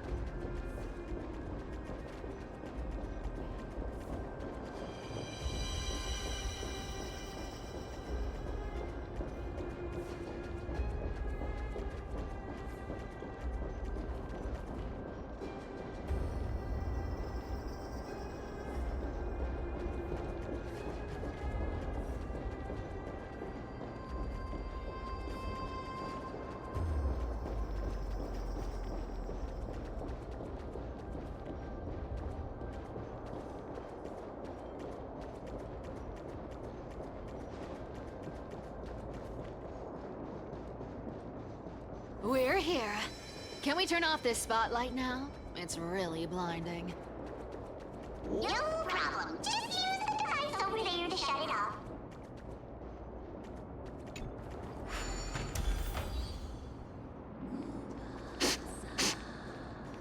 The scent of gold coins, gems, and fine leather. It's so refreshing. The treasures in this ancient city are all floating back up thanks to Grey Mystery and that pink squirrel. Did I pass it? I passed it. Yes, right here. What are you waiting for? Start digging. Roger that. Watch me. Bartolos activated excavation mode. Oh my goodness. Unearthing the treasure buried deep underground. Wow! That's a huge chest. Move over. I want to open it myself. Wow. A massive haul. Unbelievable. It's hard to imagine the kind of luxurious life the people of Styxia once led. As expected for a realm of Fagusa's disciples. This entire chest is filled with ornaments made from ocean's tears. Here, take this. See if it suits you. Thanks for the gift, boss. Much appreciated. Look at the clarity of this purple crystal. It matches my skin tone perfectly. Oh, safer. You truly have the most refined taste of all these and glorious. Let me try this on. What? Did Cypher do that? Where is my treasure? How long have have we known each other? I can't believe you still fall for this.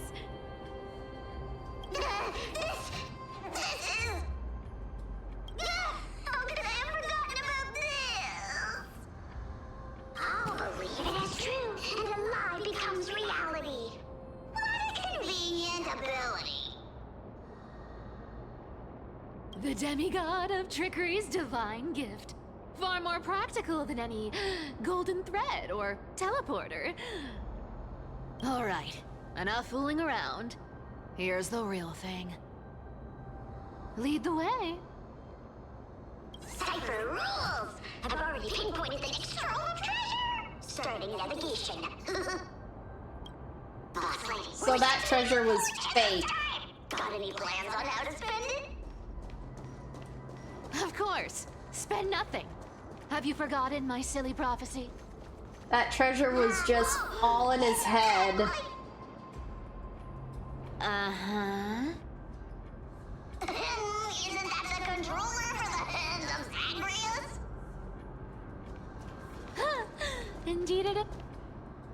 Oh, whoops. I think I cut off dialogue. Can be heard for miles. It's just too stupid.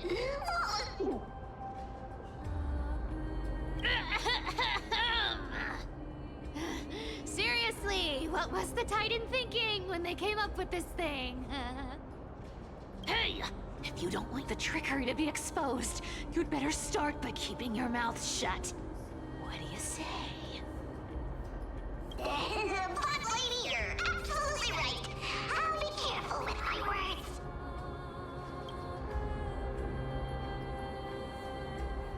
Alright. Keep hunting for the next trove.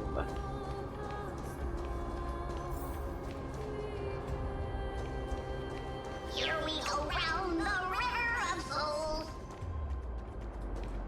Spirit thief goes, spirit thief goes. Ah, what are you even singing? You're totally out of tune. There's a big guy guarding this place. Oh boy. Yeah, big and dumb. Just a pure lump of stupidity. Look at its face. Oh my, how could something be so ugly? Yeah, so ugly. Ugly enough to make even me, a little imp without a digestive system, feel nauseous. If that ugly brute messes up my face, even the stoic Talantin might end up shedding a tear.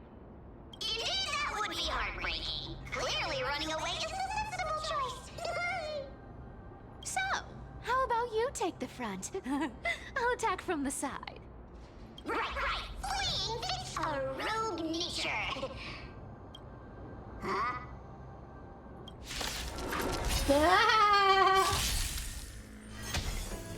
How familiar. Memories are ever changing. Beneath the waters lies an endless abyss.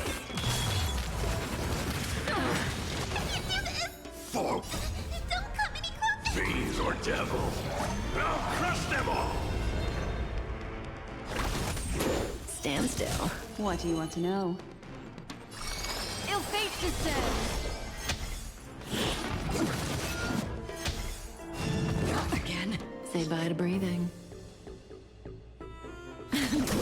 Another journey begins. Destiny for oblivion. I weep for the departed. It too shall fall.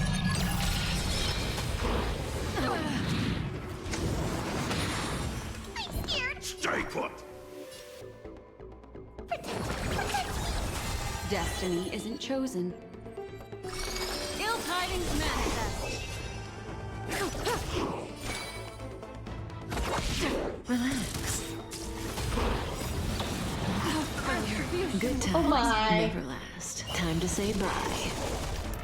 Boom. Memories are ever. Beneath the waters lies an endless abyss.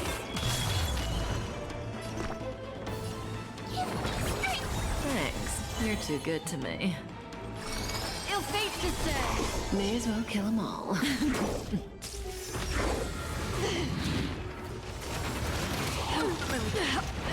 Oh. Stand still. Ill tidings meant. Cutting the net.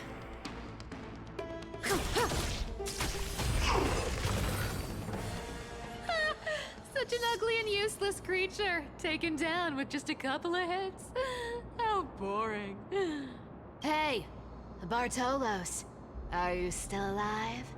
Give us a squeak if you are. Yeah! I mean, squeak! Look at you, all shaken up. Can't handle even this bit of action. It should be safe here now. Get to work. Aye, boss lady saver. Bartholos activated excavation mode, unearthing the treasure buried deep underground. It doesn't smell like anything valuable this time. Since we've already dug it up, let's open it and see. Huh. Is this? The Journal of a Styxian Refugee. Month of Balance, day blank. 3 more neighboring households moved away today. The tide has risen higher than ever before, already reaching the 5th step of the stone stairway to our residence. The priests insist it's merely seasonal high tide that will soon recede, but having lived in Styxia for 30 years, I've never witnessed water levels like this. Leandro from the harbor went fishing 3 days ago and reported that the seawater has become unusually turbid, appearing as if mixed with ink. Beneath the surface, he glimpsed strange shadows, not human in form, yet possessing distinct outlines. After returning, he developed a high fever and has remained bedridden since. Month of Balance, day blank. The city's feasts have grown increasingly frenzied. Grand celebrations that once occurred only during the month of joy now happen almost daily. At the Onzo family's banquet last night, I witnessed 2 normally well-mannered women treading grapes barefoot, emitting strange laughter, and then directly drinking the dirt-laden juice. They claim to be mimicking Fagausa's ritual ceremonies, though I've never heard of such an absurd form of worship. Prices at the market have risen by 30%. The honeybrew merchant reports that the brewing process has become exceptionally difficult lately. The yeast culture is mysteriously rot. Only by distilling with seawater collected directly from the harbor can they produce proper wine. What? Fortunately, Ardoris remains lucid and has widely advised us to minimize our consumption of the city's water and wine. How do you minimize your consumption of the city's water? You kind of need water to live. Month of Everday, day blank. Last night, strange music emanated from the harbor. It wasn't produced by any instrument, but seemed to rise from the ocean depths. The low haunting melody sounded as if it were telling an ancient tale, compelling people to approach the shore. Several neighbors' children sleepwalked to the dock last night. They claimed to have seen the goddess in the water performing and wanted to get closer. The priests have forbidden all forms of musical performance and deployed soldiers to patrol the docks. For some reason, I can't shake the feeling that they're acting from fear rather than a genuine desire to protect us. Month of Everday, day blank. Today I met Nora, the cloth merchant, at the market. She revealed that the situation in her district was far more dire than we had imagined. The spirit water pool in Fagausa's temple suddenly dried up 3 days ago, and despite their best efforts, the priests cannot replenish it. More alarming still, strange cracks have appeared on the wall behind the deity statue, forming patterns or script that no one can decipher. Nora also shared a peculiar rumor. Some claim to have seen in their dreams a woman playing a lyre, draped in black veils, with eyes gleaming like seawater. She allegedly told dreamers that Styxia would soon face a great transformation, and only those who hear her voice would be saved. Some city residents have begun referring to her as the prophetic sea musician, despite the priest's determined efforts to suppress such rumors. Month of Freedom, day blank. We finally decided to evacuate with our entire family. The seawater has reached the highest watermark at the dock, yet some remain oblivious, still immersed in endless revelry. Our family and the neighboring Millen household have decided to journey to Akama together. Reportedly, the world-bearing Titan's protection extends there, and the tides of darkness have not yet invaded those lands. We plan to slip away quietly tonight from the northern dock exit. We pray to Fagausa for safe passage. Month of Freedom, day blank. We've been traveling for 3 days now. Last night, the Milan family's youngest child suddenly developed a high fever, continuously muttering strange phrases that resembled an ancient ballad. His father decided to take him back to the city for medical treatment, though we all know there is little hope to be found there. This morning, looking back at Styxia from the hillside, I was horrified to discover the entire city enveloped in a strange aura, with seawater shimmering with an unusual blue radiance in the sunlight. From a distance, those magnificent buildings seemed to twist and distort in the water, as if they were merely illusions. Month of Weaving, day blank. We encountered several other fleeing townspeople. They brought even more horrifying news. The seawater in Styxia has begun displaying strange colors and textures, some thick as honey, other times solid as glass. Those who remained in the city have begun undergoing bizarre transformations. Blank. Even more disturbing is that at night the entire city bathes in an indescribable glow, as if enveloped by some gigantic amniotic membrane.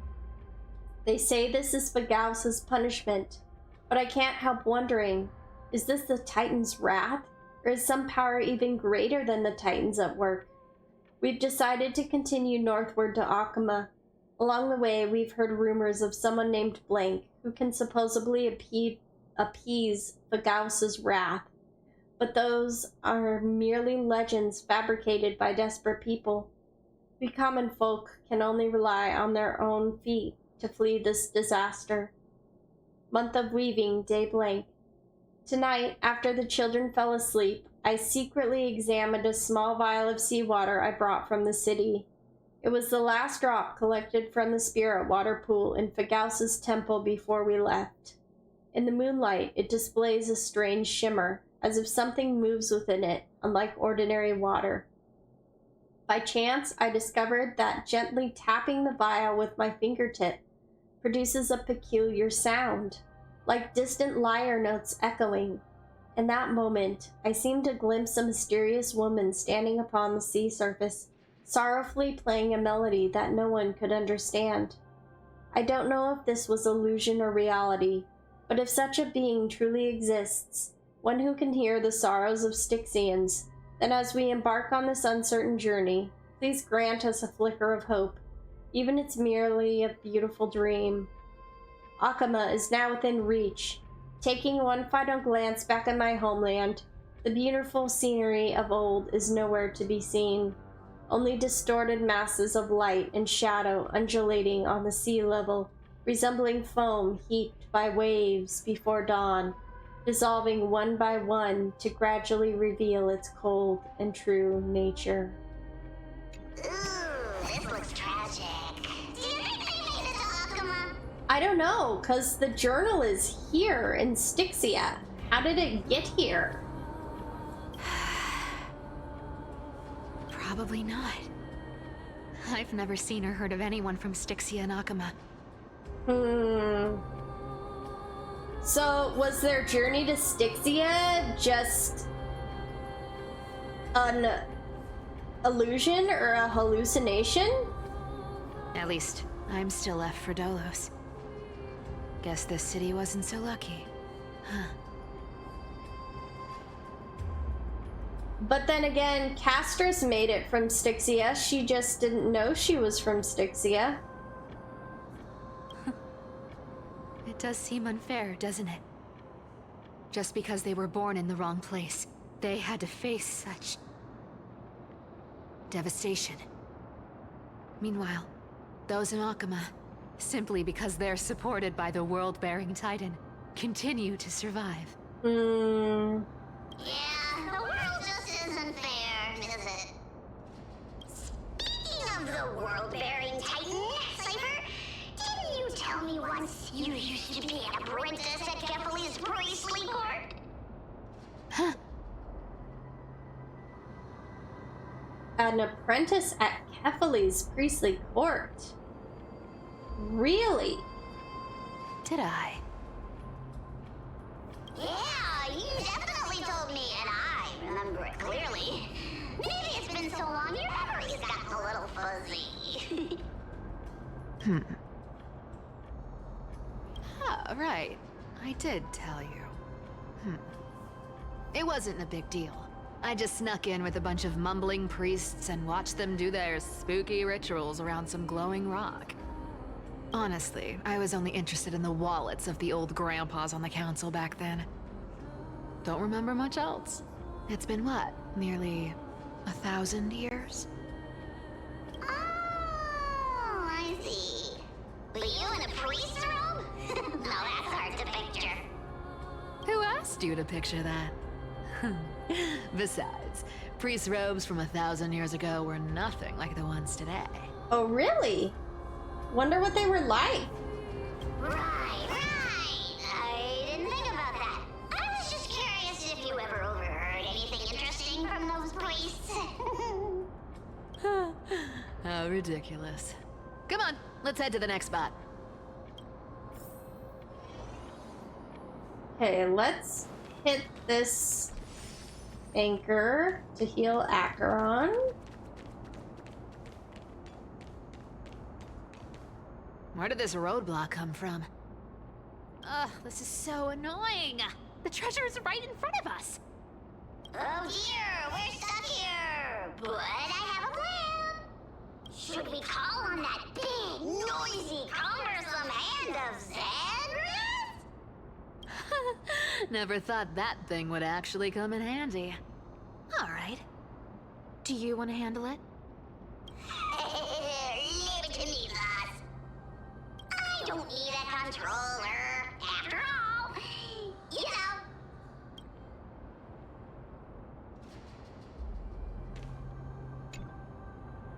Hand of Zagreus. My darling. Activate! My darling.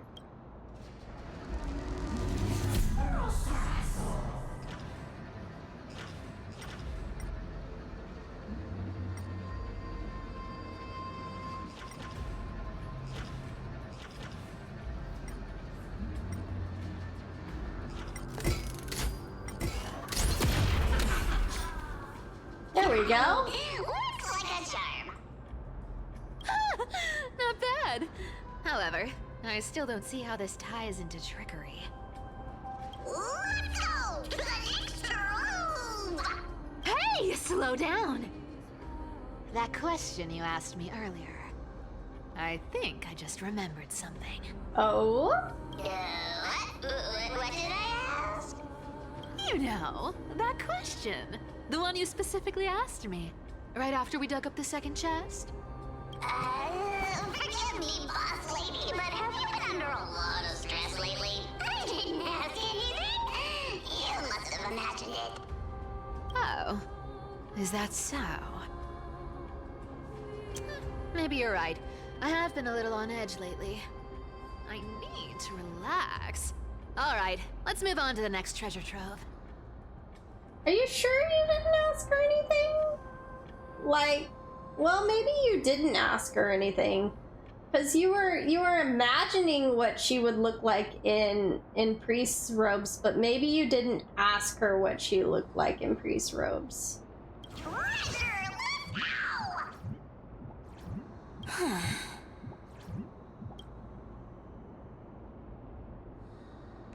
Twinkle, twinkle in my chest, how this core flame is the best.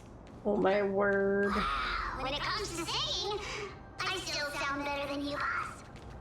I'm gonna have to agree with Bartholo's. Beyond all time and space. Ow! On the journey of flame chase.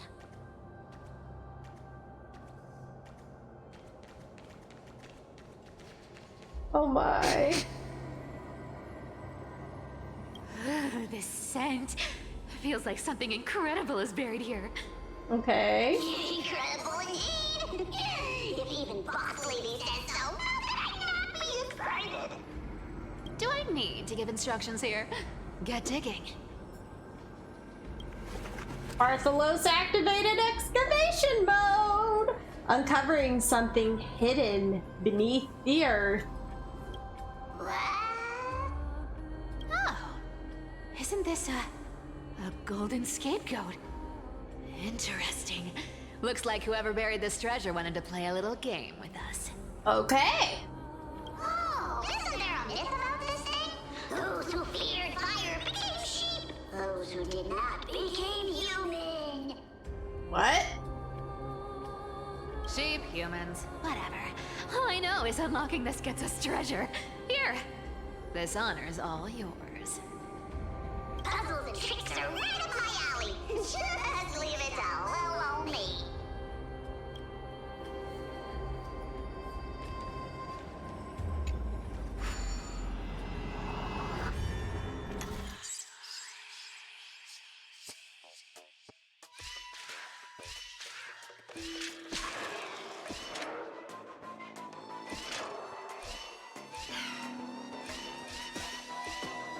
All right.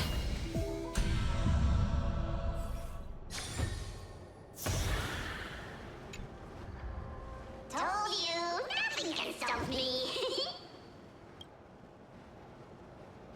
Cypher, it's your turn now. What's I forgot going on in her little brain? Stop. Stay there. And don't turn around. Huh? What do you mean? You turned around. I told you. Don't move.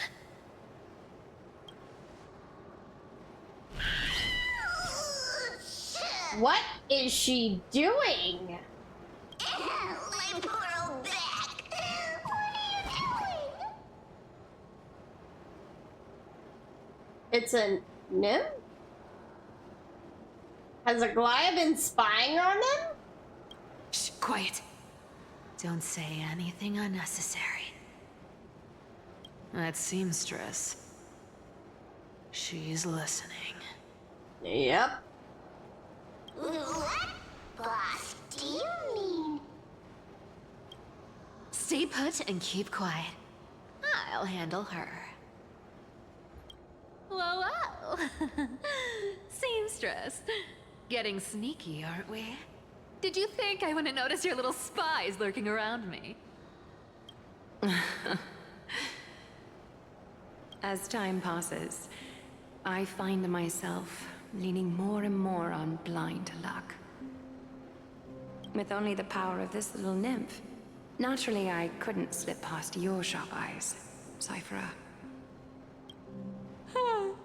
Even if you could fully control Bartolos's mind, I would still be able to see through your disguise, Aglaia. You've gone to such lengths to spy on my every move. What exactly are you after? I've told you before, you don't need me to succeed. Why don't you just let this go? I already made an exception and got involved with Castorus and Grey Mystery. Asking for more now. Isn't that pushing your luck a bit too far? I'm sorry, Cypher. I've plotted and schemed my whole life. But I never could have predicted our relationship would end up like this. I've spent centuries trying to figure out where I went wrong, replaying every moment over and over. But you've never given me a chance to explain myself, face to face.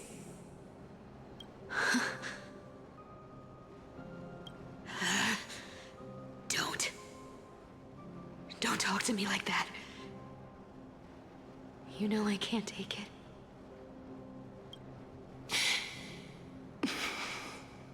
1,000 years ago, out of foolishness, I let my silence steal away the most beautiful sound I'd ever known. What does that mean? I let my silence steal away the most beautiful sound I'd ever known.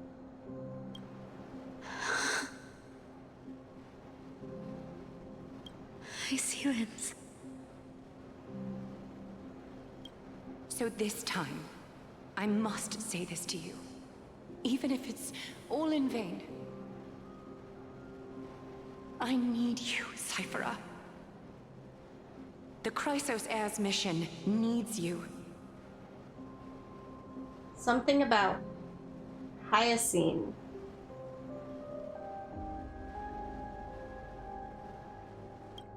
The finale I've delayed for far too long. It's finally here. Whatever resentment you still hold against me will fade once I'm gone.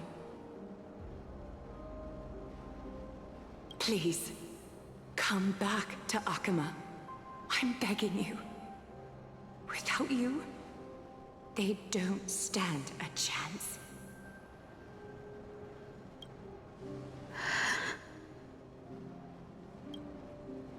I'll think about it, seamstress.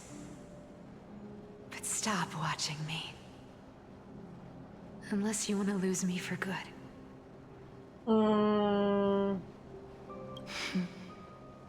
Don't worry. As much as I'd love to hear your voice again, to see your face, it seems that chance will never come. Goodbye, Cyphera.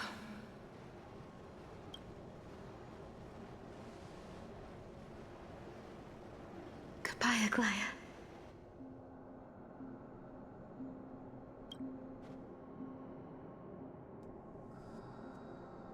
What a shame. I thought there'd be some real treasure under that goat's head.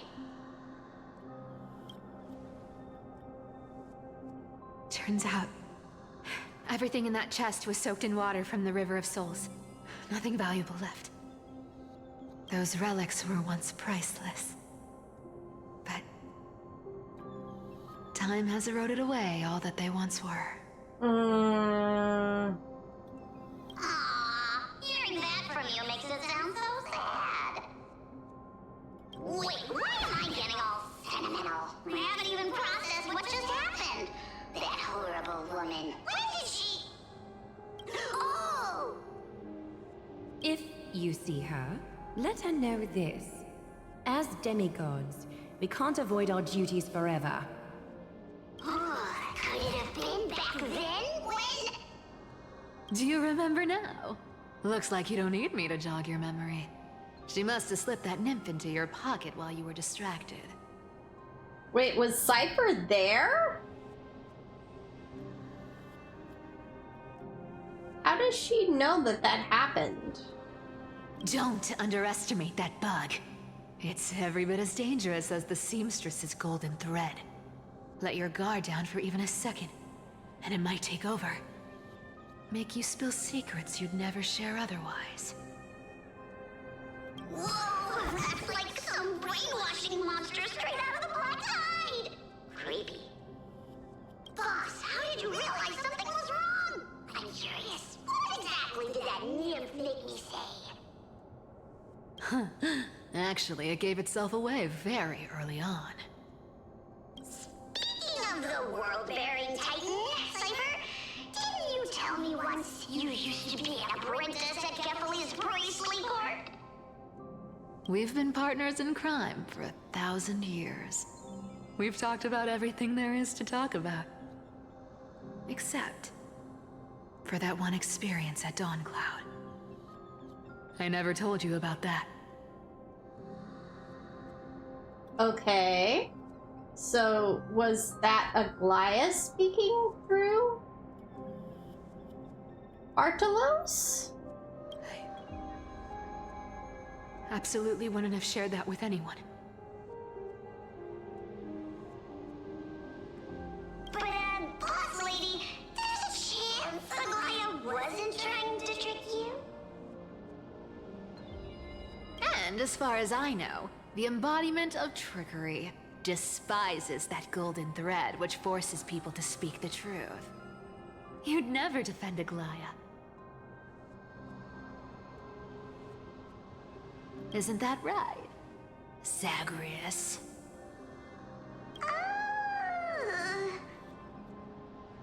You have a terrifyingly sharp mind. After all, I'm the only one in the world who knows you're still alive. To make sure you survive the Titan trial, I had to fool the entire world. Wait, what?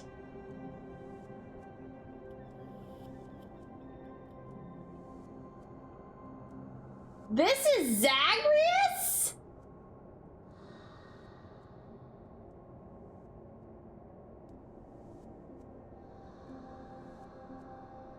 Are you serious?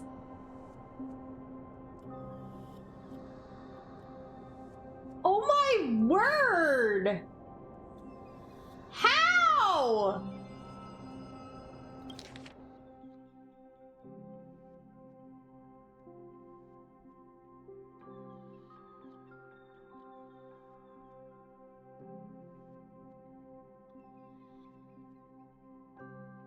Isn't that right, Zagreus? After all, I'm the only one in the world who knows you're still alive. To make sure you survived the Titan trial, I had to fool the entire world. How is Zagreus still alive if she holds the core flame? Does she not hold Zagreus's core flame?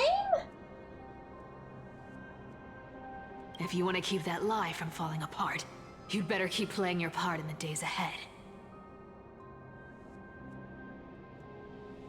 Even if it weren't for saving my worthless little life, I'd still walk through fire for Cypher without hesitation. You may have been reduced to this form, but you still haven't lost your way with words. Maybe she does hold the core flame, and that's why he's been reduced to this form. Huh.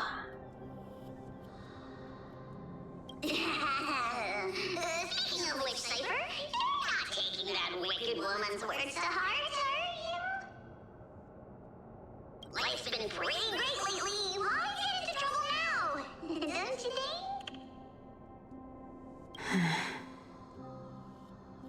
Honestly, I've been thinking. Maybe a trip back now wouldn't be too bad. You're back again, so... Cyphera, your face. Oh man, she got cut. I need clothes. Anything. Just throw me something. A piece of cloth will do. Just enough to cover the wounds. I will pay back the amount I owe. I promise. You're bleeding golden blood. Yes, what about it? So what if I'm one of those Chrysosaurs they talk about? Those infinitely strong heroes, world-renowned swordsmen, exceptionally intelligent scholars.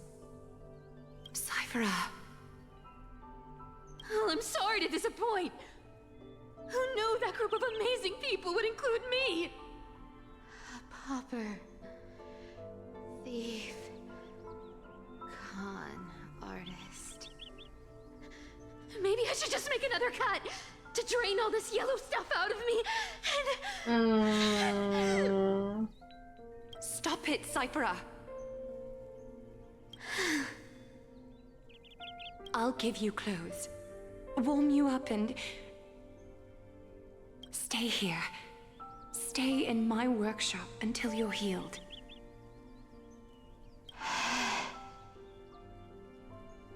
Aren't you going to ask me how I got these wounds?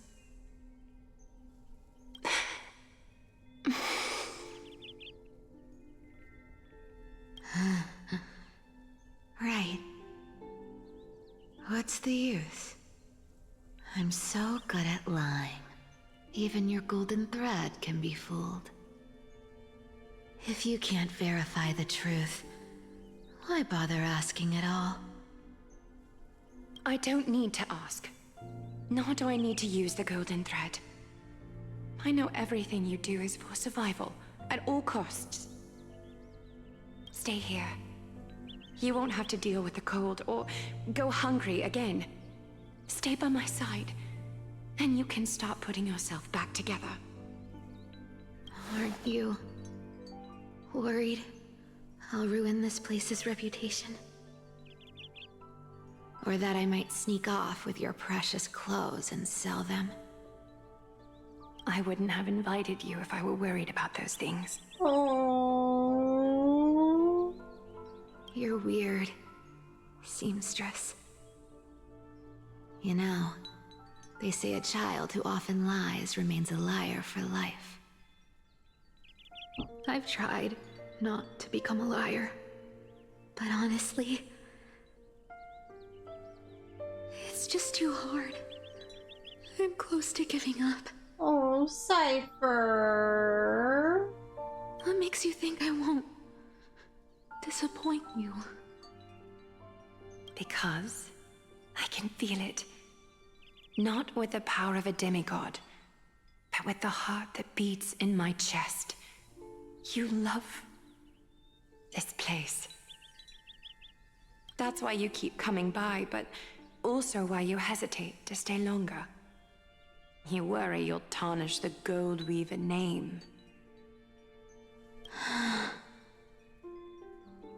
After taking over Nestia's divine authority, I became used to letting the golden thread distinguish sincerity from falsehood. However, the mission I need to complete requires me to learn to trust and rely on my heart. Cyphera, you're an honest thing I've given to this world. And also a challenge the world has given to me. Stay here with me. You have a beautiful face that deserves better than to be covered in scars and grime.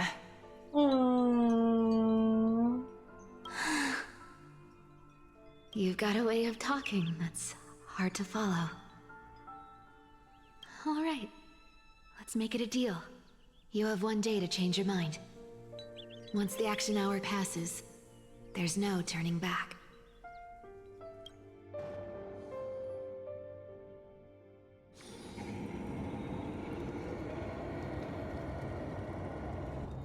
These folks in black are not responding to provocations, nor do they seem intent on fighting. What are they waiting for? Pressure. Fear. Planting seeds of anxiety. It seems this is the strategy they've chosen.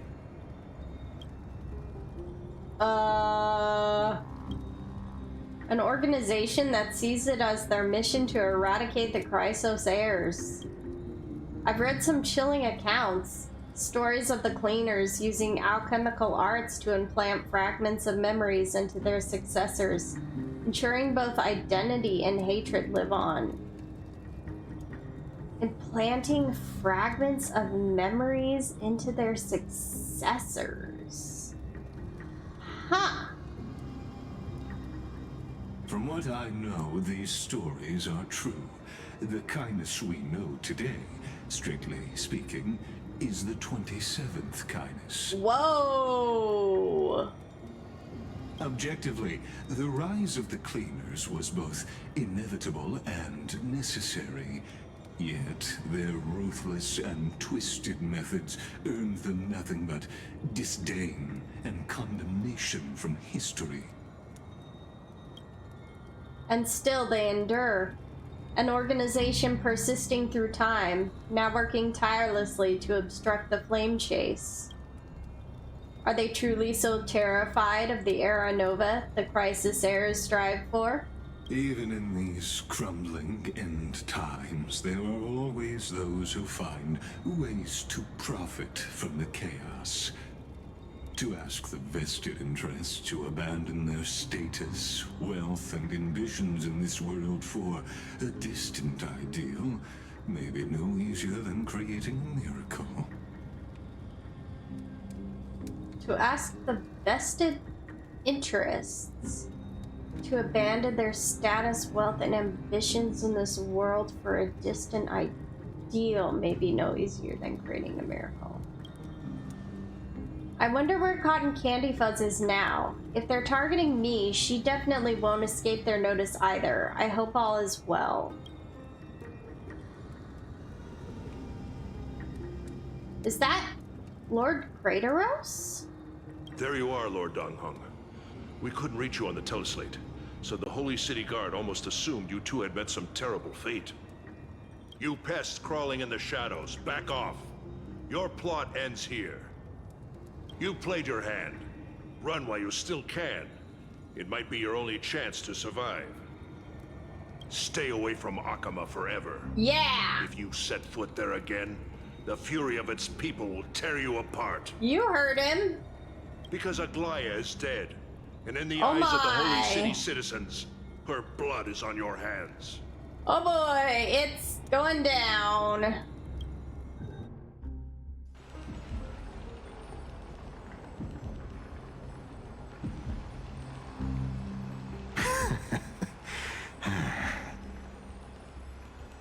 Looks like she was wrong about you. She? Are you talking about the mastermind behind all of this? Well, she thought you were weak. She believed that even when you were facing the evil that you claimed to oppose, you'd hesitate to strike. Misinterpreting mercy for weakness shows how arrogant and foolish your master is. They're still alive. With proper care, they'll pull through in a few days. Oh wow, okay. But I must warn you. I haven't fought a human in ages. I can't guarantee I'll always be able to hold back. They're lucky they're still alive. If you feel as lucky as they are, try me. Bro, you sound so cool. Finon is seriously upset. Get out of here. Don't show your face around us again. If your master wants to stop the flame chase journey, she'd better bring an army that makes Kremnos at its peak look like child's play. I've said it more than once, Lord Finon. We're not here to start a fight.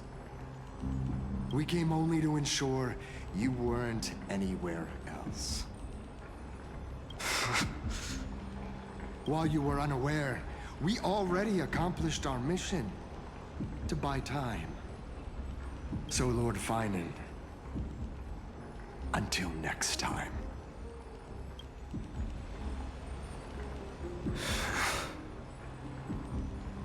Are you okay? No. I'm fine.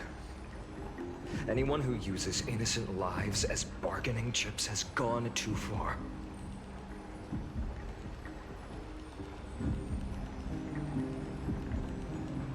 Do you think they have a chance?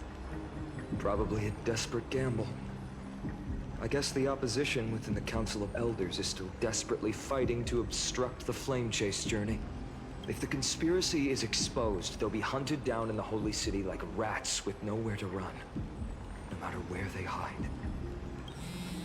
My teleslate.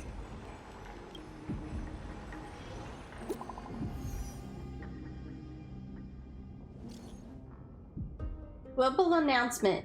Due to force majeure, the world-wound web operations will be temporarily suspended. Please stay calm and remain in your homes. What's going on? Message failed to send. You are not currently in the service area. Please try again later. Whitelist protocol loaded. Local golden thread enabled for emergency internal communication only. Lady Goldlever deceased. Please return to the Holy City at once. I know it's hard to believe, but please come back soon. On my way. Aglaya? Is this... blasted? Those guys...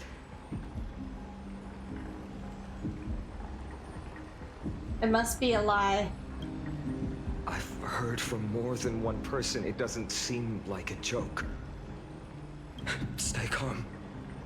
This could just be one of her schemes. I won't believe it until I see it for myself. Fainan, what should we do now? Go back to Akama. Stay on course. I'll contact Treeby and ask her to keep the citizens calm. We'll hurry back to Akama as fast as possible and assess the situation in the city. If we run into any enemies along the way, I won't be merciful this time.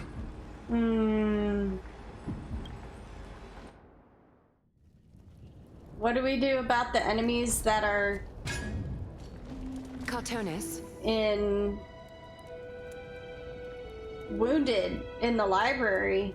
What do we do with them? Do we send for help? I don't know.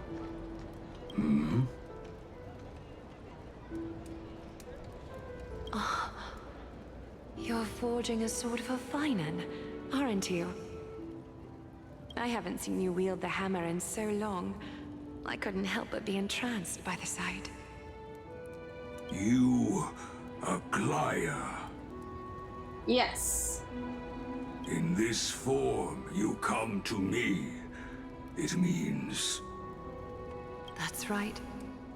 At this moment, my physical form is already shattered. My journey as a human in this world has come to an end. It's time to fulfill our pact. A pact? Of course. The pact I haven't forgotten. The thing I entrusted to you, do you still have it? Far too plain this vessel is. Not worthy of you. Do you still insist? I insist. Over the past 1,000 years, every piece of fabric I've worked with has been tainted by my cold divinity. It's made me hate their colors, texture, and scent. This ornament stands apart. It was a gift from a child. She was pure and kind. I often wished my childhood could have been like hers. So what did he say? Far too plain this vessel is, not worthy of you. Do you still insist? So he was talking about the knucklebone talisman that little girl gave to her, I think?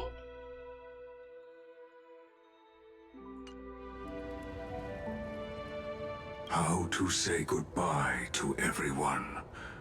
Have you already planned? I'm afraid there's no such detailed plan this time. I deeply regret not being able to say farewell to them, one by one. The moment has come. My departure will give them one less thing to worry about. Are you sure about that? This should help ease the regret of such a sudden goodbye. Invented for the Titans, Kremnos' soul-forging technology was. Though divinity it retains, filtered out, the remnants of humanity will be. So, there's something with soul forging, and it will retain divinity, but there will be no humanity left. Is that what you want, Aglaya? You've confirmed this with me repeatedly. Yes, Cartonis. I need you to do this for me. Condense my divinity into this ornament. It might still be useful in the future to help them complete their mission. So, will she be able to, like, communicate with them?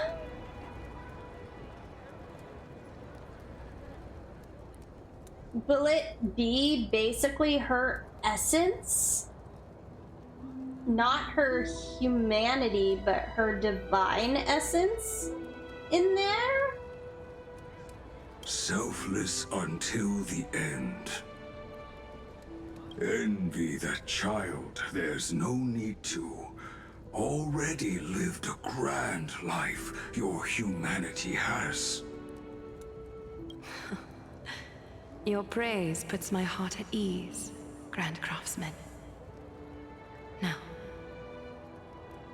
please, take me through the last tempering that fate has to offer.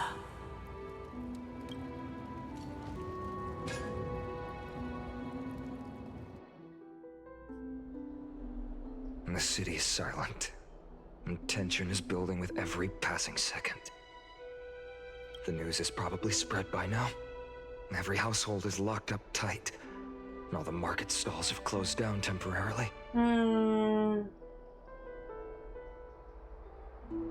Something about this feels like a scheme. I hope so. I just can't believe she'd be taken down by a handful of assassins.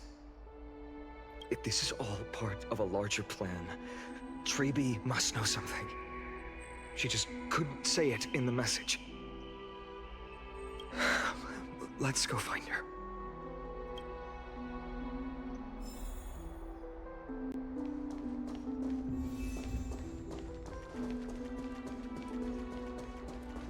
It must be so hard for the Trailblazer to understand how Aglaya would fall without knowing details.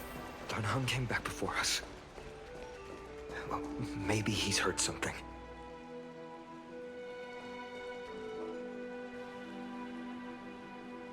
Ah, you're back. How's everything? No injuries, I hope. Don't worry. The cleaners didn't lay a hand on us. They tried. Well, they were just buying time, though. Lord Krateros, were you in the city when it happened? What exactly went down? Regrettably, no one knows the details of that moment. Eyewitnesses only saw... It's fine. Just tell me. Eyewitnesses at the Memorial Palace saw Aglaya fall from the Chrysos airbath. Oh, God. She showed no signs of life by the time the Holy City Guards approached to check. They were too afraid to jump to conclusions. After all, she was a demigod who lived for over 1,000 years, the leader of the Chrysos heirs. Most citizens of the city believed that death couldn't touch her. She was pierced through the heart by a uniquely crafted dagger. I saw it for myself. It's one of the weapons carried by the cleaners. Okay, so she didn't jump. She was assassinated. She really was assassinated.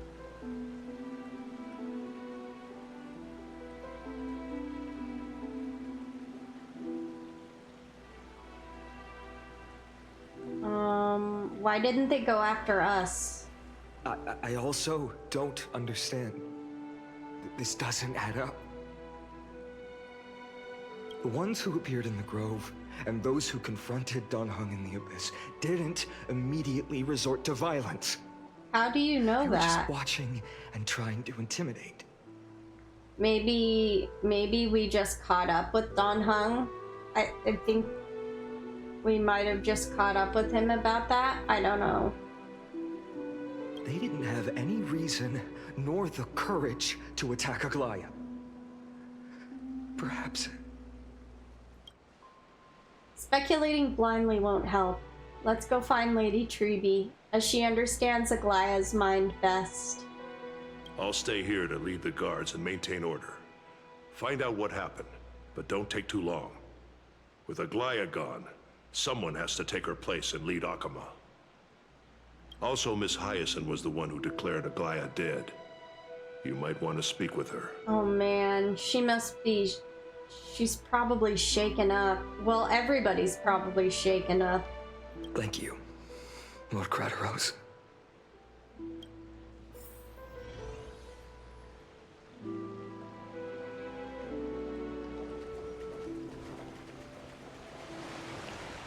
The baths are empty. No citizen feels like bathing after hearing such terrible news.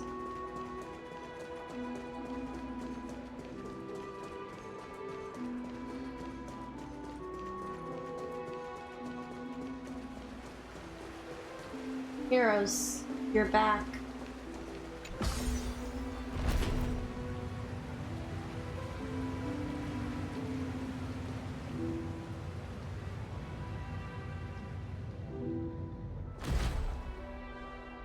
Hyacinth. You're back. We heard from Crateros. Are you alright? I'm fine. I've been staying close to Lady Treeby and Lady Trinan after the incident. How are you fine? It's great that you could come back so quickly. They need someone with them now. Are you just trying to stay strong for everyone else?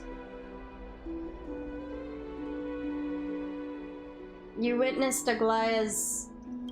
Yes, we witnessed her final moments.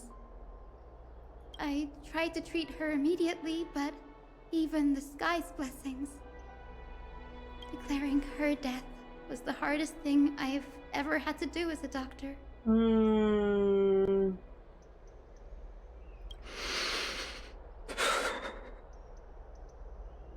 Lord Finan, don't push yourself. You're carrying a heavier burden now. Please, don't fall. Yeah, I don't think she's fine. I think she's just trying to, like, put on a front to keep herself strong so that she can help others. It's fine. I can handle it. What I've lost is a mentor and a comrade in arms. But for Treeby and Trinan, they've lost a 1,000-year-old bond. Like they're losing a part of their lives. And they just recently lost Trianne, who was a part of their life. You should rest, Hyacinth. You've been awake for a long time, haven't you? We'll handle things from here. Okay. See you later, everyone. Next, we should visit Lady Treeby.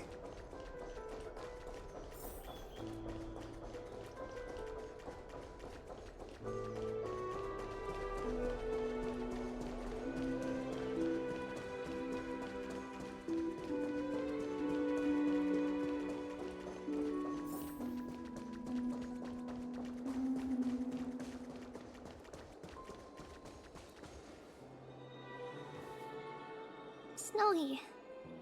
Little Gray. You're back. We're back. Lady Treeby, How are there still golden threads? I don't understand. Snowy, don't. Please don't apologize to us.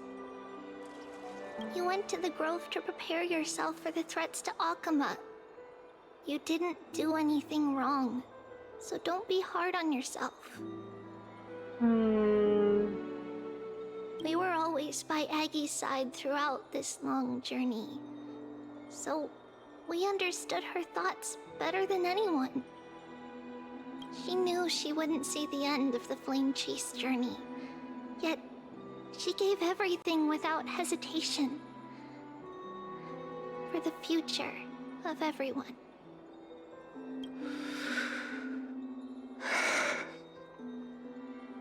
I know what Aglaya expected of me. Right now, the last thing Akuma needs is a leader wallowing in self-pity. The scroll over there was entrusted to us by Aggie. She instructed us to hand it over to you when the time was right. I think now's the right time.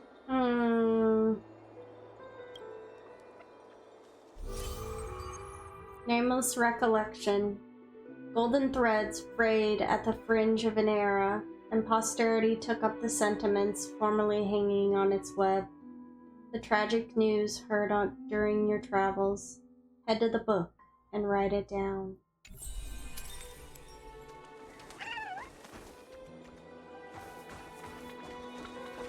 Review the memory remnant.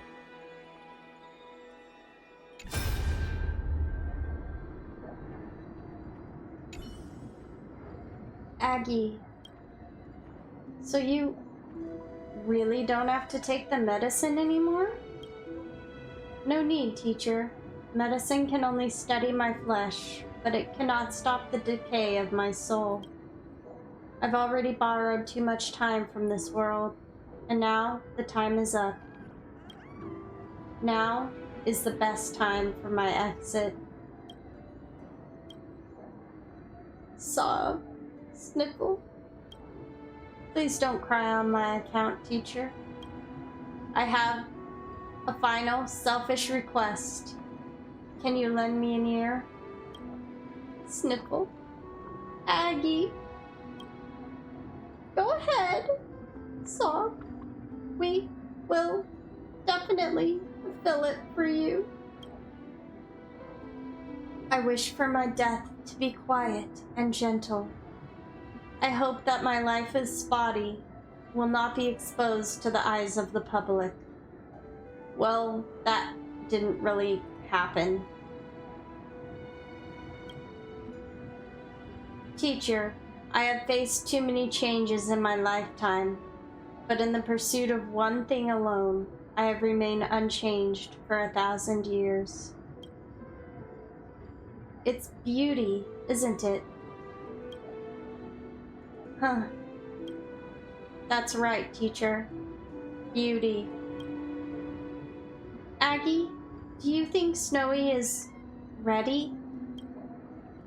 1,000 years ago, when I took up the core flame of Nestia, do you think I was ready then, teacher? Born into this era, we had no choice but to grow amidst the raging waves, not set sail after everything was prepared. Finon, he will understand. He will grasp the duty I've left to him. He is mature enough now, no longer blinded by anger or hatred.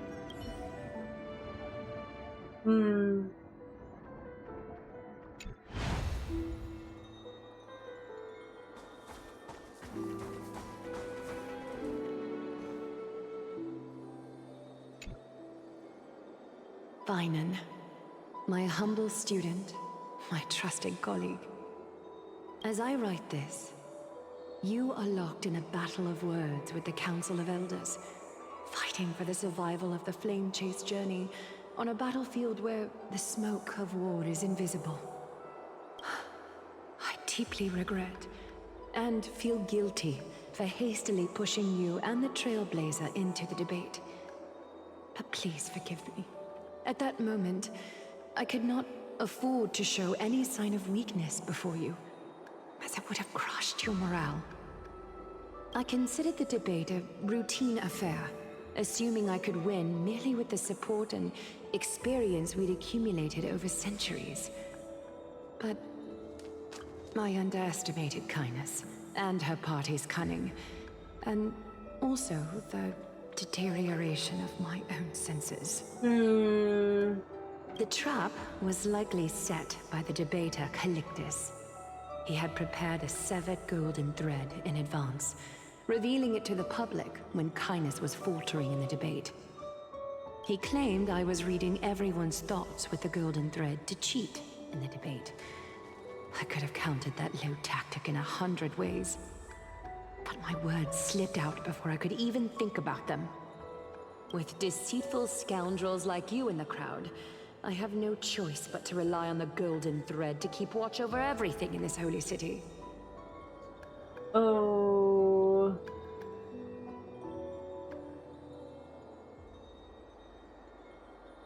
Okay, and saying that made it sound like she was watching over the debate with the golden thread. You can imagine the reaction that comment provoked. At that moment, I felt my time was running short. The divinity in this body might be eternal, but that is not the essence of me. I am a daughter of humanity, born of my mother, and I will die as a human. Realizing that my humanity was fading, I began to plan my exit. What kind of departure would not waste such a belated death? I have yet to find the ideal answer. But I knew I couldn't simply fade away in my sleep like anyone else. The serpents have always lurked in the darkness, terrified of their heads being cut off by the golden thread.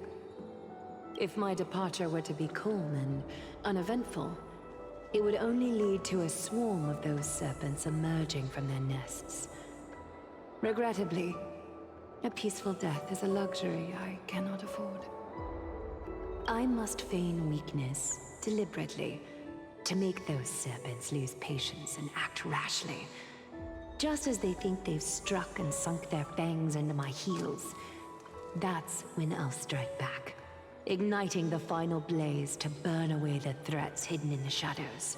So she did this intentionally? The blaze soaring into the sky might sow fear and confusion, but I have no worries about people losing their way. After all, Arkema still has you to guide them, Finan. You're not perfect, Finan. I've witnessed your confusion, recklessness, and deep sensitivity, dawn after dawn. The heavy burdens of your past have always weighed you down, inflicting deep pain. Yet, in your way, you are perfect. You embrace everyone's imperfections, always ready to find the precious qualities hidden beneath their rough exteriors. Unconditionally.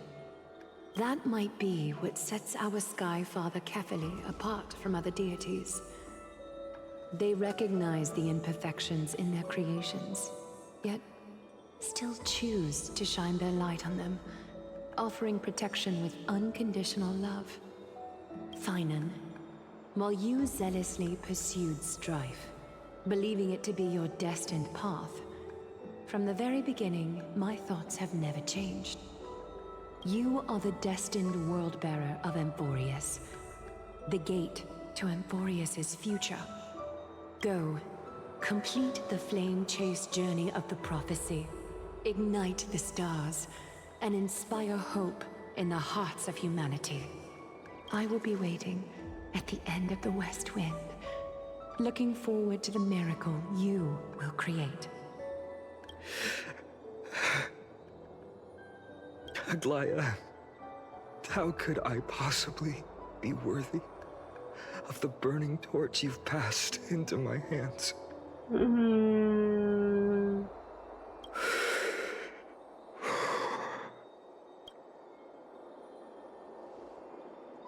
Dongheng, can you do me a favor? Whatever I can help with, just say the word. Please deliver a message to Lord Krateros. Have him gather the Holy City guards and the Kremnoans to spread the word from door to door. At the lucid hour tomorrow, Finan will speak at the Marmorial Palace.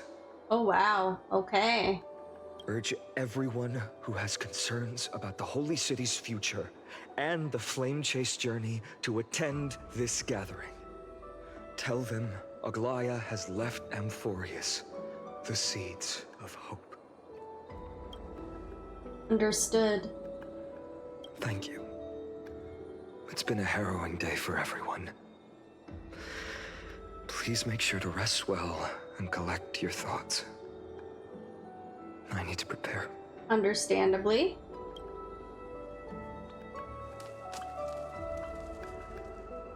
Cartonis has arrived. Cartonis. What brings you to Marmorio Palace? I plan to get everything settled before coming to see you. Is there something urgent, Cartonis? How are you holding up, I wanted to see. Better than I expected, you seem. There's no room for doubt anymore.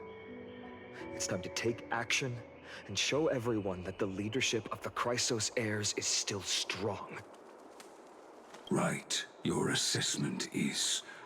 Now, here. Take this. Is this it? You've completed it. It's his sword.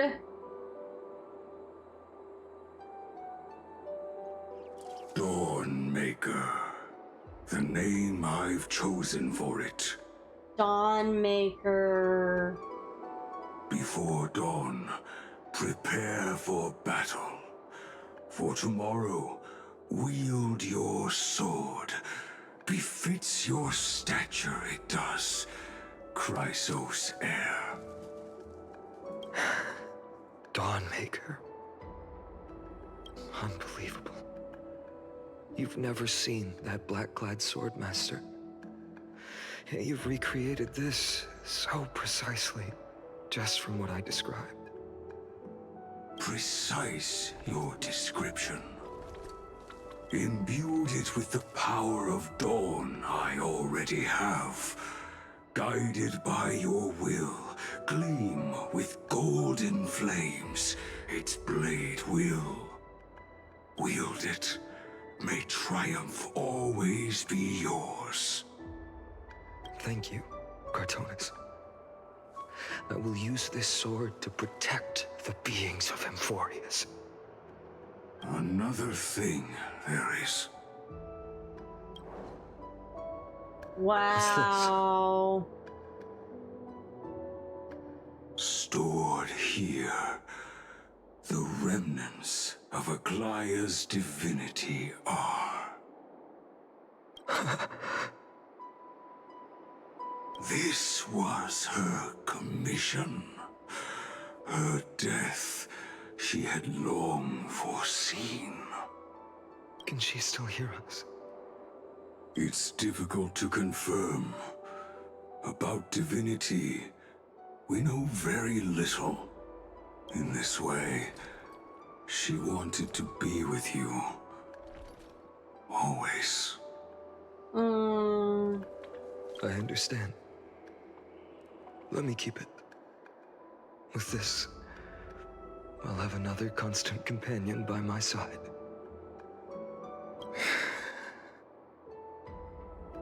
May this world never have a need for a deliverer. Someone told me long ago. But when the world dashed her hopes and fell into disarray, if she could see me now, leading from the front, rallying people against their destiny, she would surely smile.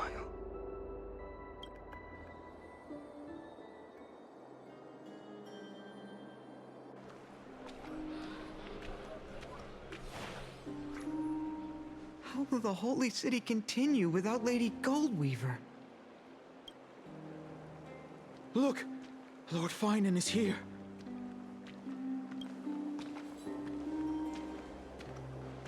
Will he step up to lead Akama?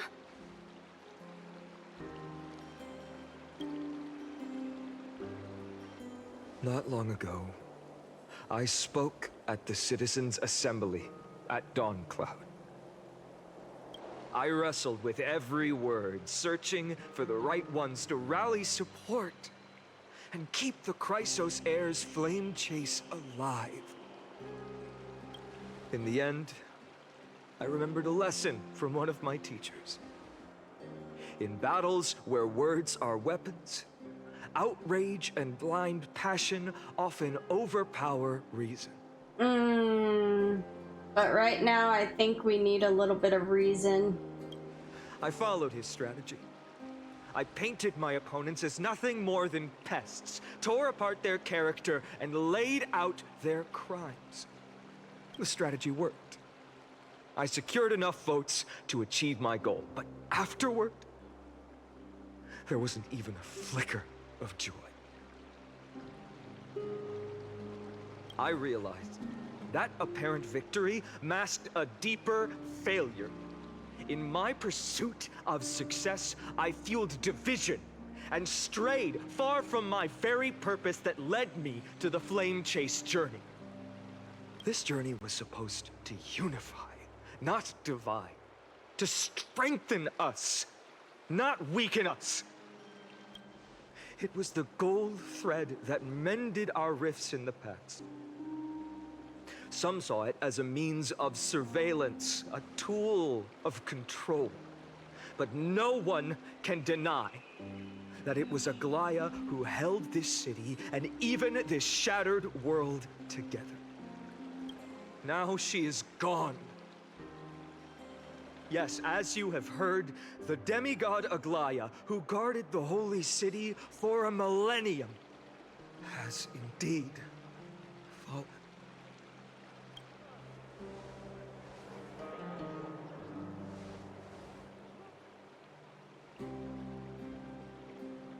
Who murdered Lady Goldweaver? Find the murderer! Make them pay! Interesting how they assumed she was murdered.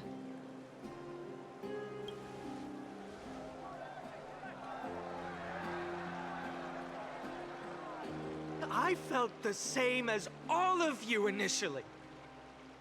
I wanted to stand here beside you, to condemn the sinners, to discuss retribution, and to see justice brought down upon them.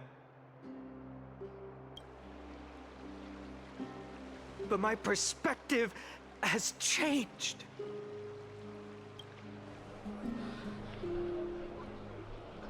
The golden threads that once bound this city have unraveled. Yet no one is celebrating their freedom from control. In the empty markets and bath chambers, one feeling lingers. Unease. Interesting. Deep down, we all know the last safeguard against the harm we may do to each other is gone. No divine power will protect us from the malice in our hearts. From now on, only the moral code we choose to uphold for ourselves will stand between us and the abyss. Finon has a way with words.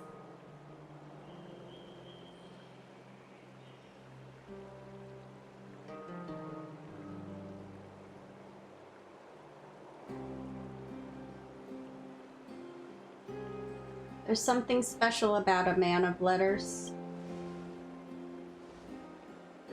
Indeed. The Flame Chase journey is nearing its end. With only one Titan left for the Chrysos heirs to conquer. Wait, aren't there two? Aquila. I thought there were two for some reason.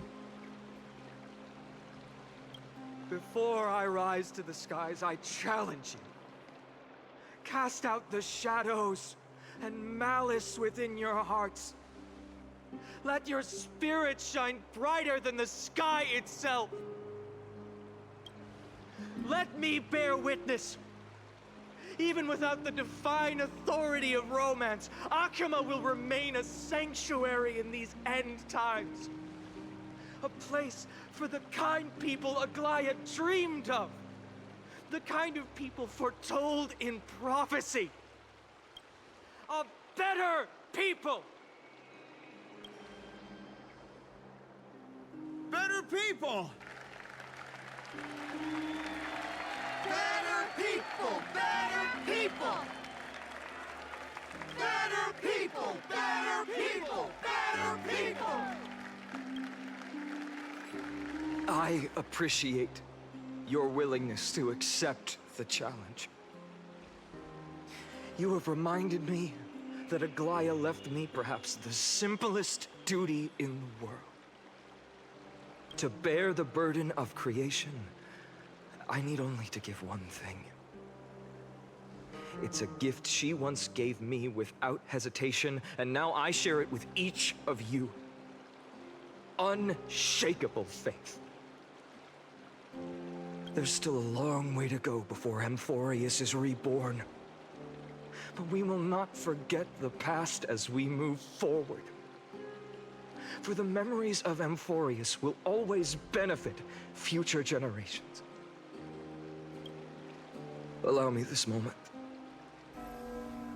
I want to borrow a few minutes of your time to commemorate a demigod who protected the Holy City for a millennium. She was Akima's dressmaker, the leader of the Chrysos heirs, the Gold Weaver, Aglaya, and her greatest feat. What was her greatest feat? Protecting the people? Was being a selfless person. Oh. Interesting.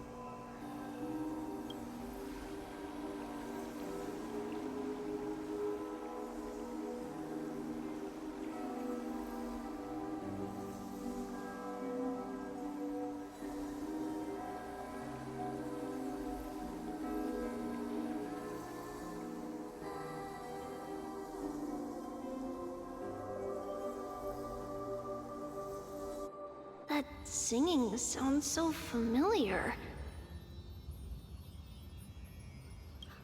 That's our song, and Snowy used to love it! Yes, Lady Trian. For that child filled with anxiety. Your songs always dispelled the clouds in my heart. Even if for just a moment. Snowy was so cute and kind when he was little. Now... you've grown so much. Maybe not as cute, but still just as kind. Who is this in the back? Next to, Trinan.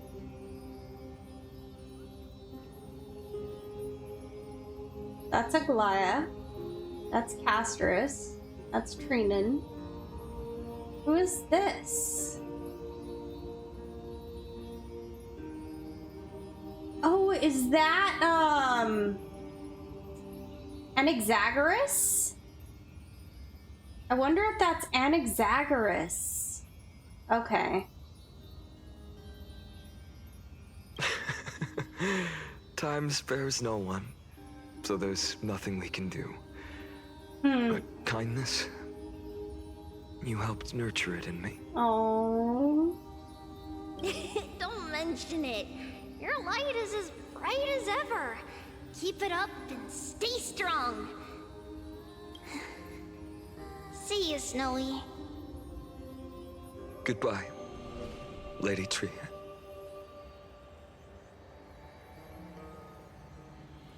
Oh, that was Trian, not Trinan.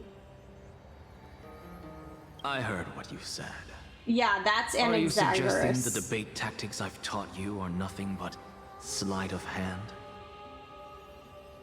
Not at all, Professor Anaxa. Honestly, without those techniques you taught me, the Flame Chase journey might not have survived. Good thing your head's still clear. A Chrysos heir of Kefali. I had no idea you had it in you while I was drilling those formulas in your head in class. Who could have thought, Professor? By the way, I've completely forgotten those formulas now. Oh!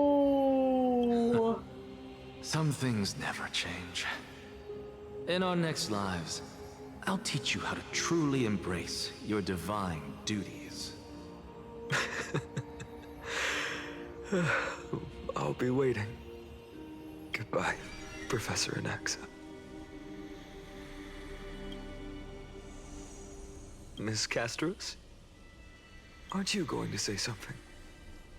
Lord Finan, you have always been so approachable. Ever since we first met, you've seen me as a friend. It was the first time I understood what everyday friendship was like. But that's dangerous. Dangerous? Laughing and chatting with you, I sometimes forget who I am.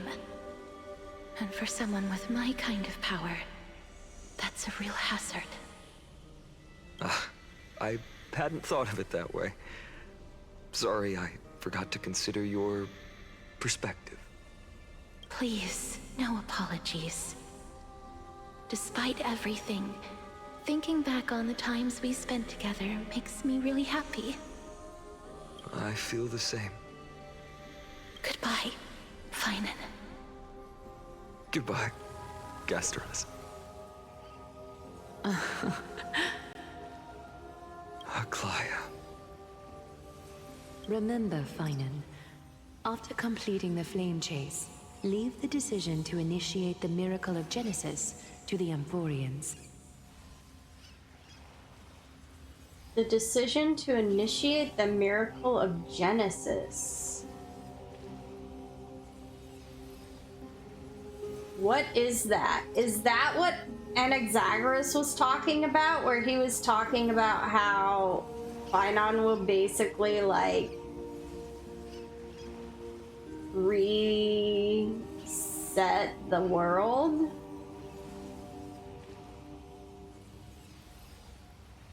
The Chrysos heirs are the executors of the prophecy, yet they, the people, are the true masters of this world. Rest assured, I always keep your teachings in mind. The difference between a presumptuous hero and a tyrant is a fine line. Well said. You've got a good memory. It's late. Anything else you'd like to add? Anything else? Even in your imagination, I'm not one to show my vulnerable side. No worries. I've long understood how difficult it is for you to open up completely. Thank you for bringing me here, Aglaya. You saved me. Maybe what I wanted to save wasn't you, child, but this crumbling world. Goodbye, Finan. Goodbye, Aglaya. Did you forget me? Mighty! I mean, you're still here. You're still here, right, Mighty? Forget you. Like I'd ever. We aren't parting ways forever. You're just off to guard the gates at Castrum Kremnos. Let's not make this a tearful farewell. You know just how to make a person uncomfortable. I have a feeling we'll meet again in this lifetime. Let's have another showdown then. Deliver. That's very confident of you. I've changed since then. Have you seen this sword? It's a masterpiece freshly forged by Cartonis. A bold statement for a mere mortal who hasn't yet claimed the power of a titan. See you around. Finding of Ides Elysiae. It's a date, Mighty Moose. What a poignant, yet splendid journey. Who is this? And it's still not over yet, is it? Yes, Cyrene. I was right. In the end, you did become the deliverer in this story. A lot has changed while you were away. I've met so many people and tried so many things. I've found new resolve. And I've let go of some attachments. Oh, is this his childhood friend? I'm not the same person I used to be.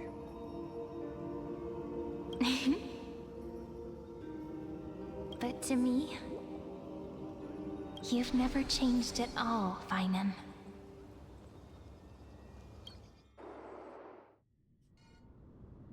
Days later, at Dawn Cloud.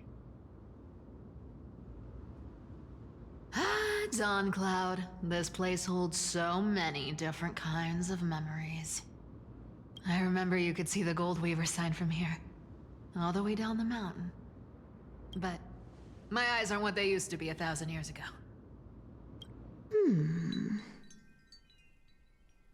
Cypher, you... Seamstress. Tell me, does Akuma have any treasures so rare that not even your... I mean, our shop has seen? Of course it has. I heard there's a gem of all worlds hidden somewhere in Dawn Cloud. Apparently, it's a piece that fell out of the Dawn device. A gem of all worlds. It's truly a priceless treasure, being a part of Kefali's divine body. Even I, the Gold Weaver, cannot witness its glamour. Are you encouraging her, Aglaya? Gem of all worlds. Nice! Got it! Well, please keep looking after the shop while I... Let me guess, Cypherer. You're probably already plotting to sneak into Dawn Cloud to steal that gem, aren't you? And your next move is probably trying to sell it to the highest bidder, then distribute that money to the poor and the refugees in the Holy City? Look, Seamstress. Are you sure you aren't peeking into my head with your golden threads? You might be skilled at covering up lies, but your compassion is all over your face, plain as day. Don't lie to yourself. Do you honestly think this is the right thing to do, Cypher? What else am I supposed to do? That's the only thing I can do with my power. You keep talking about how I have the potential to become a good person. Or even what people call a hero. But I don't know what I need to do to get there! I can't weave golden dresses like you! I can't sing as well as Miss Hyceelins! And I definitely don't know as much as Big Sis Treeby! So Miss Hyacine used to be a singer. I bet that's what she talked about as earlier tonight. It was being silent while somebody got their voice taken or something like that. The only things I'm good at are the underhanded street smarts that no one even respects. But I still want to be worthy of you. Oh. I want to prove that you've made the right choice. Even thieves can dream. Right? Oh, Cypher.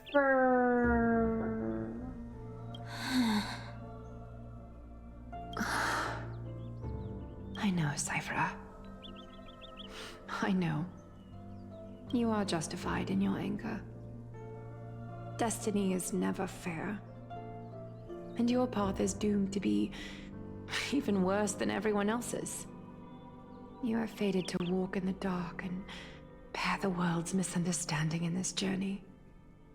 But you have to believe that everyone in this world is unique in their own way. I am convinced that you're the only one who can bear the authority of trickery. Even if you have to contend with the legendary 300 master thieves of Dolos.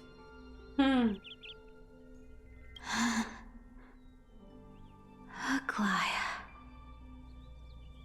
I just want everyone to believe that the world is beautiful. And that everyone is simple. And kind. If only I could get everyone to believe that. Would that lie become reality? If enough people believed in it? Even though it's a lie. Wow. Lies will always be lies, Cyphera. But sometimes they can be more noble than the truth.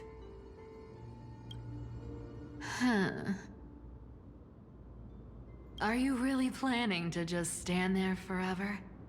Honestly, sneaking around doesn't suit you, Deliverer. I never thought I could slip past your sharp ears, Miss Cypher. I just didn't think it'd be right to interrupt when you're obviously lost in thoughts. Still as charming with your words as ever, boy. Your speech at the public baths wasn't half bad, I'll admit. It managed to touch my heart. Just a smidge. Thank you. I had a feeling back then that you were in the audience. Intuition certainly is a thing of wonder. Oh, and you didn't call me out on the spot. You waited all this time to tell me. Well, I thought you'd need some time to yourself. After she passed away.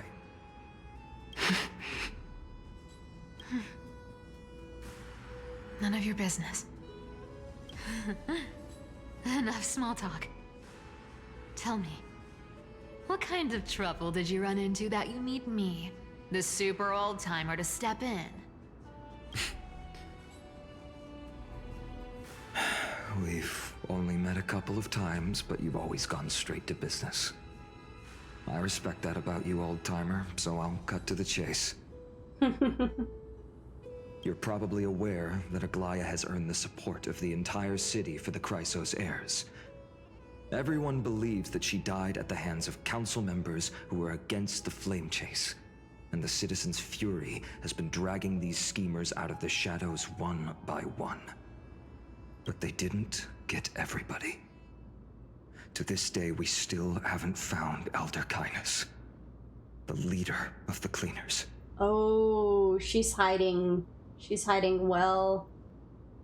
Ah, I see. You're afraid she'll do something wild now that she's pushed into a corner, aren't you? Yes. I believe that Kefali's core flame, forever enshrined above the council theater, would be the opposition's final trump card against the Chrysos heirs. We're setting out to campaign against Aquila in a few days. With the Chrysos heirs gone, it'll be their best chance to strike. You think those desperate dogs will try to snatch the core flame while you're gone? So, you want me to give them a nice long walk while you're away, right? You sure saw right through me, Miss Cypher. I know exactly what you can do. Godlike speed, perfect disguises, untraceable movement, and that most enigmatic authority of trickery. I have only one request. Please, use whatever tricks you need to protect Kefali's core flame. Even if you have to deceive the rest of the Chrysos heirs as well. Wow. Uh-huh. Hey, Deliverer. Do you honestly think that there's no way I'll turn you down? Do you even have any plan Bs if I decide to nope out on this? As the demigod of trickery, there are no other trump cards in the world that can outrank you. I'm sure you know the answer to your own question, Miss Cypher. What confidence. You talk as if you have everything in the palm of your hand. Huh. So you did learn a thing or two from her. I'll give you that. Then let me tell you something you don't know. The Flame Reaver. They've been watching Akuma closely. You mean... Bet you didn't expect that, huh? I've been tracking them all this time. And this is my conclusion. That lunatic may have lost their mind, but they're no fool. Why do you think they haven't made a move on Akuma yet? Because Aglaya was alive? Professor Anaxa once analyzed this. He thought it was probably because Kefali's core flame was protected by the Council of Elders' secret arts. Oh. Ha! Sacred art's my foot! I could break those mechanisms with a flick of my finger. Oh. Allow me to let you in on the actual secret. They probably held off from attacking Akuma because the Seamstress's defense network was way tougher than you thought. Oh, okay. So now Akuma's in trouble. Now that she's gone, and you're heading out to the Eye of Twilight, with the city's defenses in shambles. What a dangerous situation we find ourselves in. But since you're the one who brought it up, I'm guessing you already have a solution in mind. Just look how ridiculously calm you are right now. But you guessed it right. Consider this a 2-for-1 deal. I'll keep that lunatic entertained on top of protecting Kefali's core flame. You owe a big favor after this. You have my deepest gratitude. That Flame Reaver's power is truly unfathomable. Please be careful. Hey, Emran! How you doing? Welcome to Honkai Fuzzrail!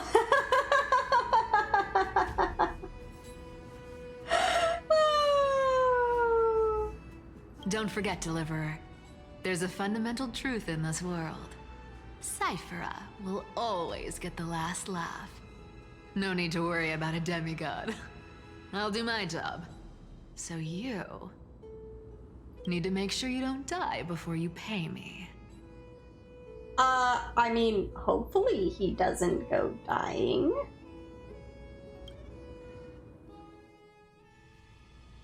Meanwhile, in the Grove of Epiphany.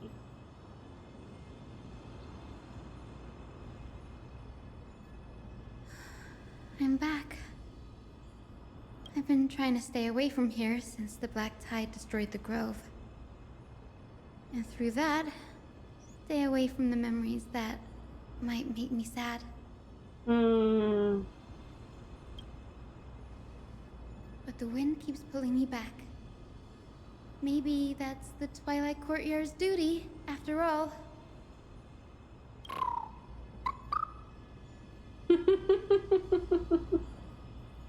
I know, little Ika. I know. I too miss the days when we all studied together. But we have an even more important mission this time round. Lord Finan has already set the date to campaign against Aquila. Being a descendant of the Sky People, I... Oh my gosh, is that your daughter? It is not. But she's got the pink hair.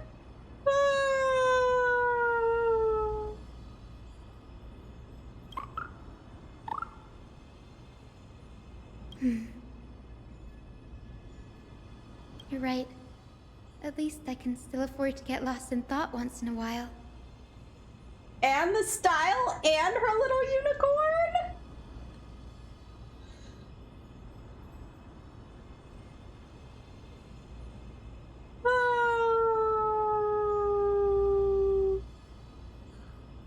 The marshmallow unicorn. That's just your daughter.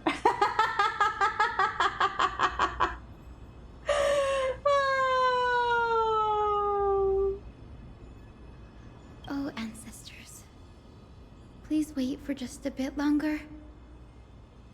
The time I spent in the grove deserves some reminiscence. She's got the little sparkles in her eyes.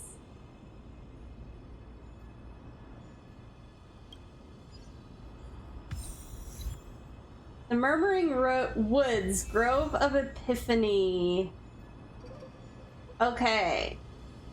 Oh, there's a nymph! Catch! A romantic nymph. Behold, this lovely exuviant. Our Lady Nestia once spun it with familial love to create the first golden thread as tribute to Circe's. So Cotton, can you hook me up with March 7th? She's my favorite.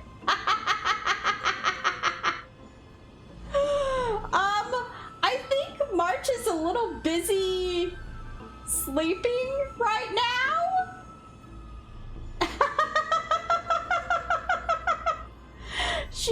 She's kind of chilling, literally. Wait, what? Yeah. I don't know if you've been watching the recent story, but these last couple of patches, she has been kind of sick.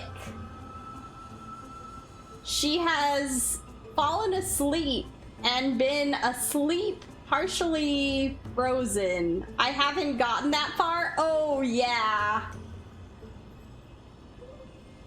No, my girl. Yeah. Unfortunately, your girl's taken a little bit of a nap.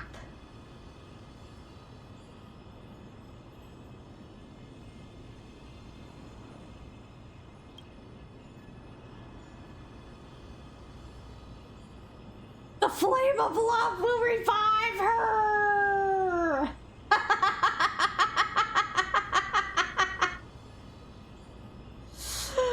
The flame! Oh. It's said that innumerable golden butterflies burst forth from this husk, their scale dust raining down like golden stars descending to earth. What joy it would bring to see such splendor. The emotes.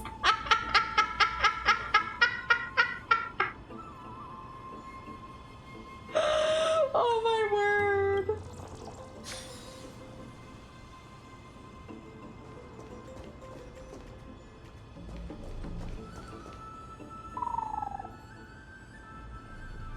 This was where Professor Anaxa gave us the lesson. The lesson? That's not ominous. I can still see that day in my mind. They're fantastic, huh? They truly are. And that was your last lesson in the Grove. Now, each of you will head off on your own path. How much the Grove's teachings can help you in the real world depends on how well you can put knowledge into practice. However, heed this warning. If you ever do anything disgraceful out there, don't ever claim you were the student of Anaxagoras, one of the 7 sages. Me finding out March is sick like, yeah. Yeah, if you don't know and then you find out, it kind of like might be a little bit of an overload.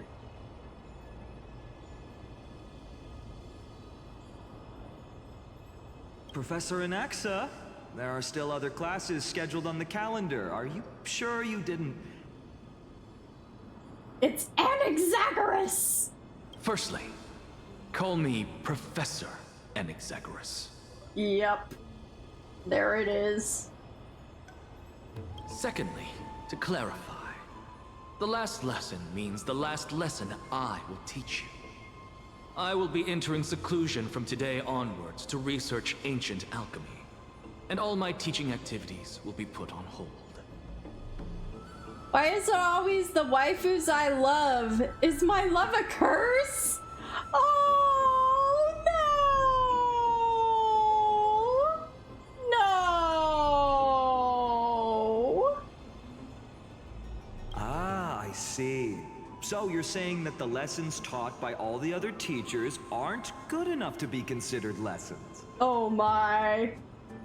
All you do every day is wag that sharp tongue of yours. That's a credit deduction, fine enough IDs Elysiae. Oh boy.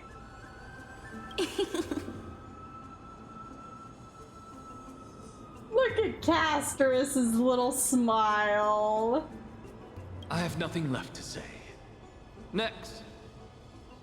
Please wait, Professor.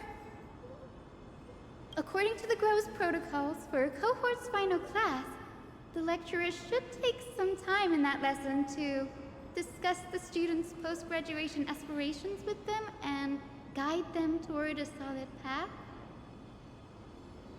Time for me to sing that song. If you love me, let me go.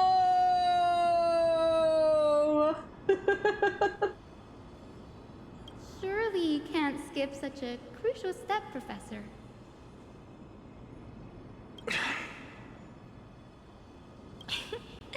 The teaching assistant, Miss Hyacinth, is truly Professor Anaxa's nemesis.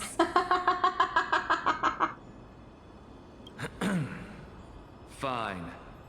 Since Hyacinthia insists on this, let's go through the process. Oh, she does insist. Since some of you are so eager to speak, why don't we start with you, Finan of IDs Elysiae? What is your post-graduation aspiration? Castorus, can you give me a hug? It's for the better. No! No!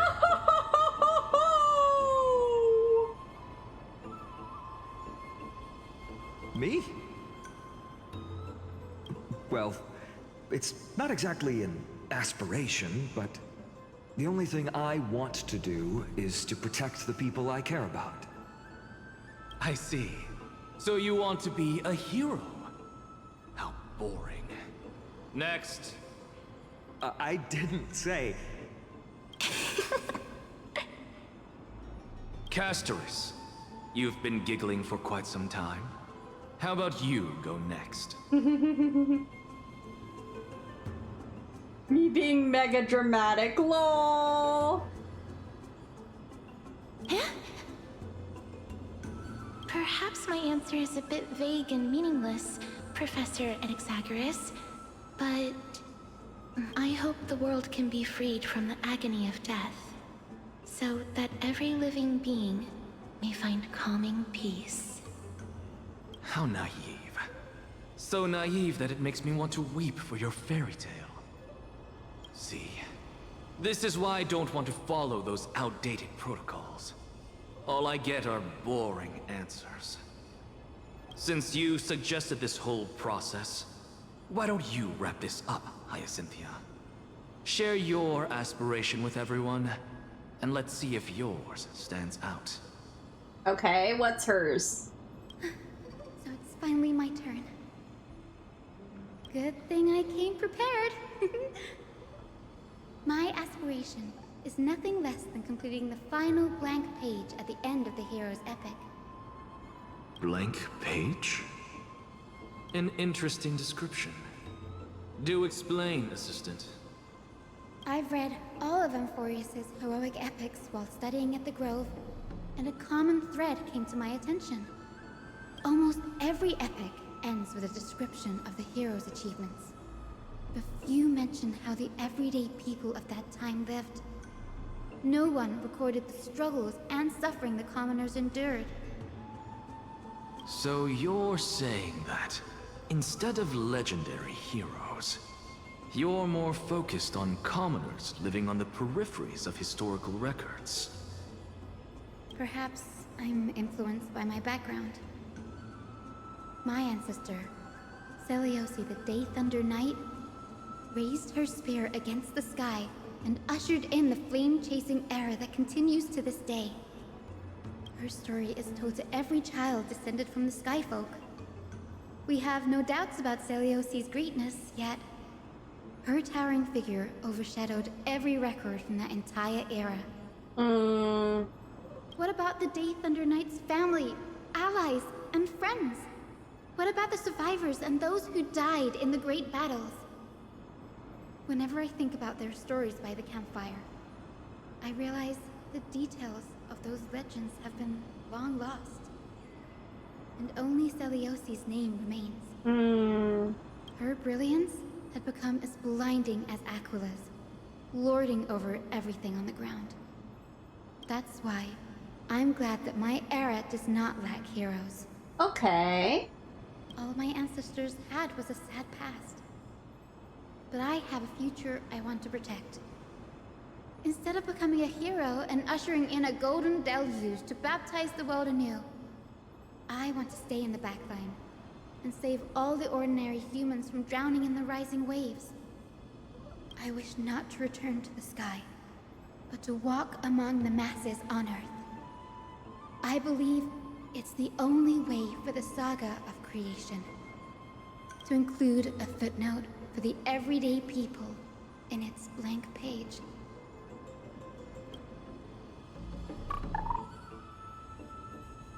So she's glad that this time period has an abundance of heroes. Is that so that history will go down remembering an abundance of people, not just one?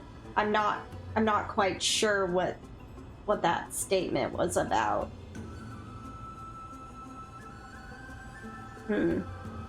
Okay. I'm getting embarrassed from remembering how I said all that. No need to get embarrassed. But my beliefs have never changed. Now I really have a chance to stay behind the hero's front line and realize my dream. Hyacinth? Danny, what are you doing here? I didn't expect to see you again in the Grove. Finon mentioned you were gearing up for the campaign against Aquila. Are you here to... You guessed it. To reach Aquila's realm in the sky, descendants of the Sky People must perform a bloodline ceremony, summon the spirits of our ancestors, and get their blessings. Whoa! The way I dress is a statement in itself, and it's horribly garbled.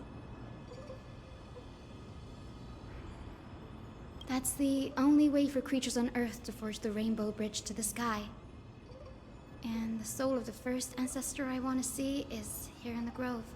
You summon a rainbow bridge to the sky? Are you serious? The rainbow bridge is essential to retrieve the core flame of Aquila, but undertaking such a vital ceremony alone is far too risky. Don't worry. I have little Ika with me. You will protect me, won't you? Ah yes, I'm sure the marshmallow unicorn will protect you. Good, Ika. Well, what brings you here, Danny? I'm collecting as many myths and research about the Titans as I can. Everything about Amphorius is a valuable addition to our databank when I get back to the Astral Express. Right. If all goes as planned, you and Gray will be able to go home after this mission, won't you? But who will carry on Ornyx's core flame? We haven't found a suitable replacement for that. Yes, assuming we can actually break the curse about worlds beyond the sky. I have a feeling it's not going to be smooth sailing. Oh? Could it be that you too have some kind of hidden powers to make prophecies now? That's not it, but I'm starting to question how real everything is after a conversation with a member of the Council of Elders. Nope. I didn't understand that either, little Ika. Don't worry about it. There's a lot I still don't understand. Since we've already met up, why don't you come with me, Danny? I was thinking the same thing. The grove is fraught with danger right now, and an extra pair of hands translate to extra security. Oh, come on, Candy. Don't you know that Marshmallow Unicorn is fueled by a magic known as friendship? Oh wait, wrong media. You know what? You're so right. How could I forget about that? The magic of friendship is a powerful magic. She'll totally be safe with Marshmallow Unicorn. That's the dependable express guard for you. So, shall we get going?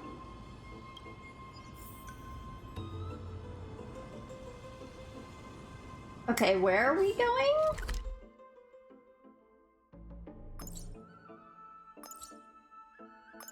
We're going there? Is it just right there, or is it like down?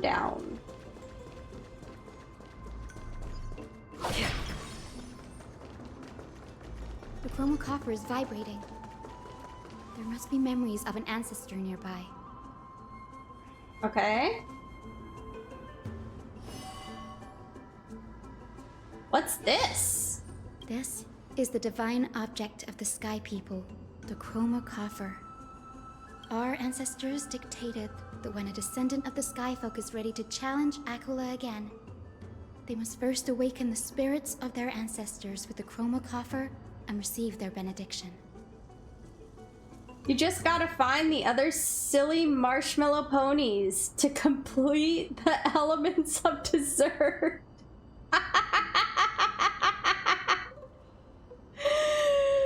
It's true! Only after this can the chosen Skyfolk reascend to the heavens. Is it to prevent those who are not qualified from pointlessly losing their lives? Very prudent, wouldn't you say? The soul of an ancestor slumbers here. Now, I will awaken them. Right.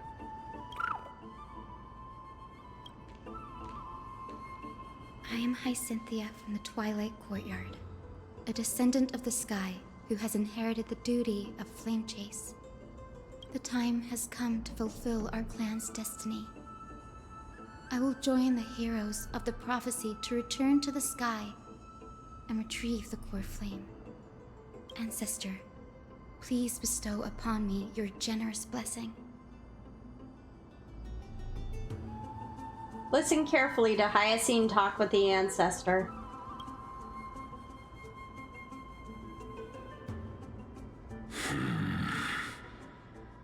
Who has awakened me? It's I, Hyacinthia, a descendant of the Sky People. I apologize for interrupting your slumber.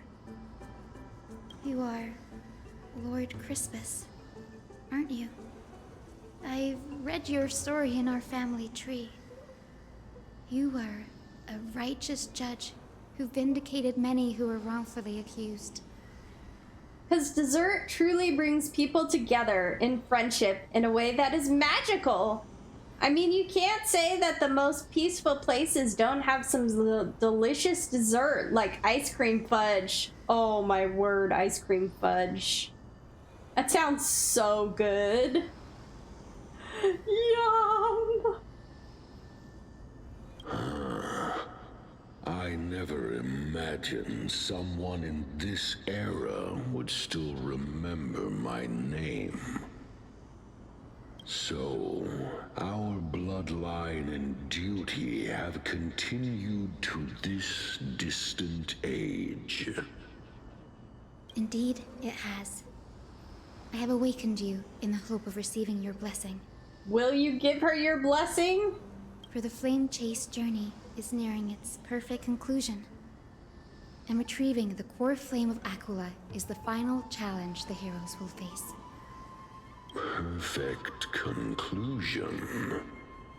Hyacinthia, you look very young, and you do not have the bearings of a warrior who can contend with a titan. How can you convince me that this blessing will not turn into a curse, leading a child like you to your demise? No, you may not have my daughter! Wait, not that type of blessing. Wait, when did I get a daughter?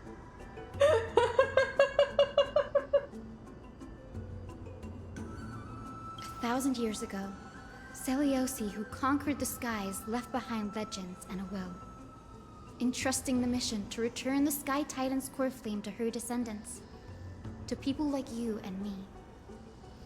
Though I'm not a warrior, I will not turn away from the mission that has flowed through our blood for 1,000 years. And I am not fighting alone.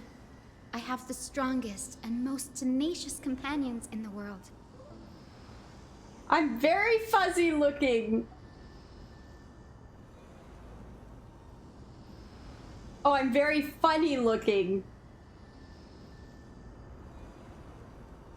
Amphorius is in an era brimming with heroes. The burden of retrieving Aquila's core flame no longer rests solely on the shoulders of the chosen skyfolk.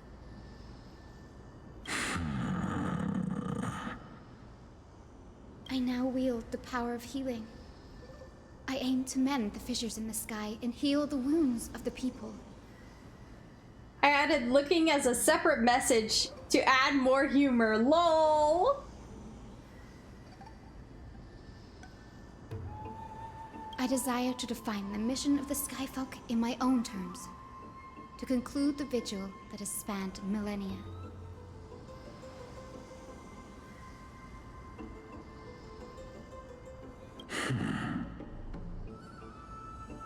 Will he be convinced? He's thinking about it. I sense resilience in your words. Not an outward resilience, but something deeper within. Receive my blessings, young Hyacinthia. May you gain wings to return to the sky via the bridge of rainbows. She did it!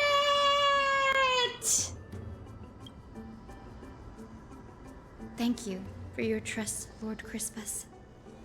We won't let you down. Well done, Hyacinth. Thank you. My ancestors were all pretty strong-willed people. It won't be easy convincing them. I've run through these upcoming conversations in my head more times than I can count. Looks like your efforts paid off. Now, the next ancestor on the list. Her spirit is set to rest in the vortex of Genesis. A pity that the ceremony has to be performed in strict order. Shall we head back to Akama together, Danny? The vortex of Genesis, huh? I have a suggestion. Remember how you suggested I learned the secret arts of water from Fagaus's priests? I've been practicing that in my spare time, and I made some progress. Now, as long as I have spirit water with me, I can use those techniques to carve a path directly to the vortex of Genesis. What? You what? Donna? Oh my goodness! Oh, I remember. I didn't expect you to keep at it this long. That's so like you, Danny.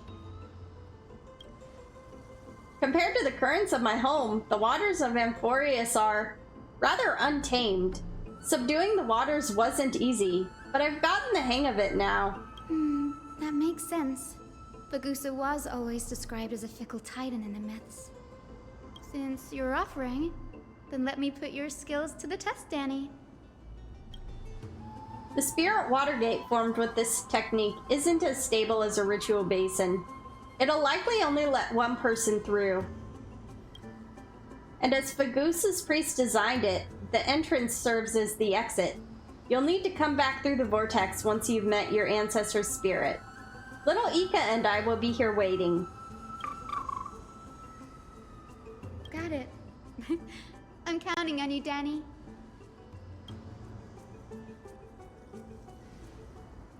Under the raucous steps of their frenzied dance, the roar of celebration hides the world's heartbeat. Spirit water, reveal the way.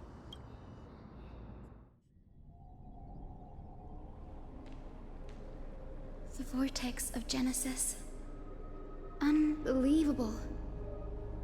Danny is full of surprises.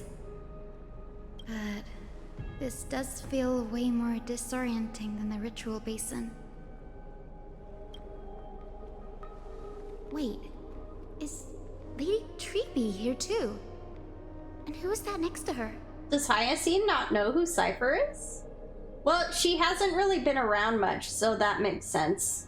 Oh, I think I know who that is. Do you have to go already, Syphy? It's been ages since you were last in Akama. You could have taken some time to rest, and we could have caught up. That's alright, big sister Treeby. I've gotten used to life on the road.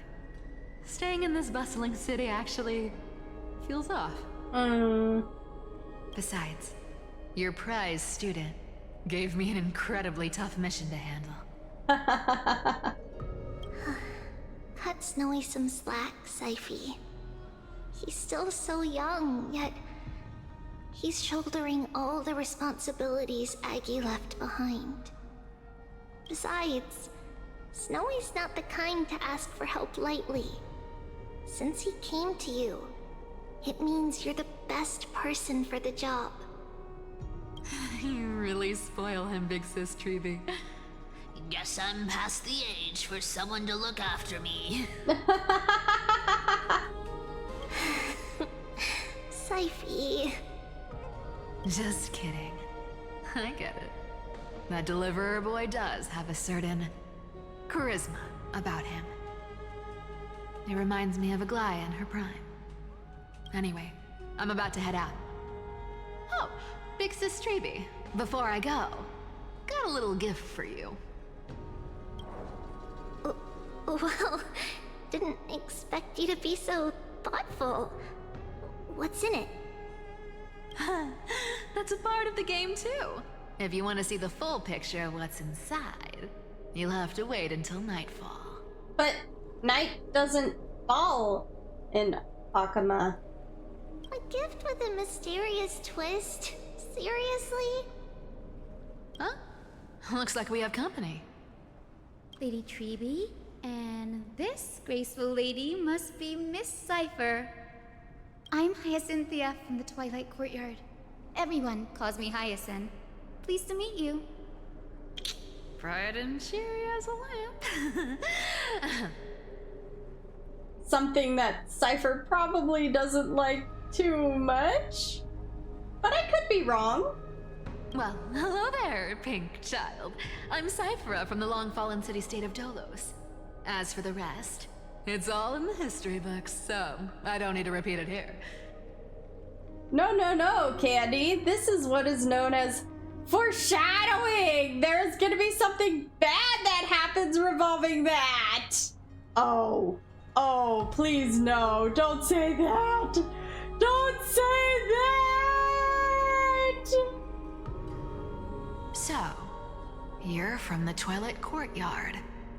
Does that mean... Yes, I'm a descendant of the Sky People, the Chrysos heir about to take over the authority of Sky. You know I'm right. Whoa! That's unexpected.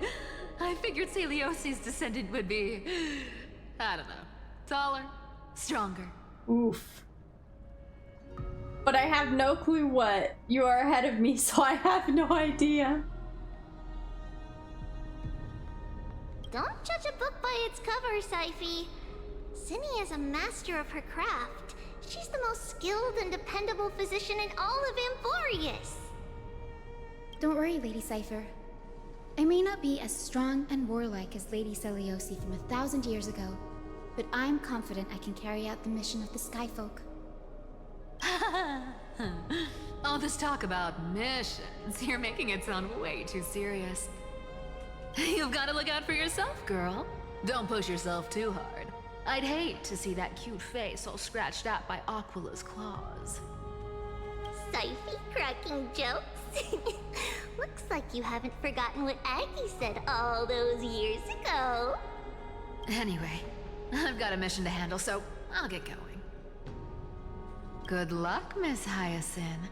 And if things get tough, just let that deliverer take the lead. Cypher uses the Coin of Whimsy's ability and teleports away from the vortex. Miss Cypher is in such a hurry. Don't worry, she's always been like that. It's good to have her back in Akama lending a hand.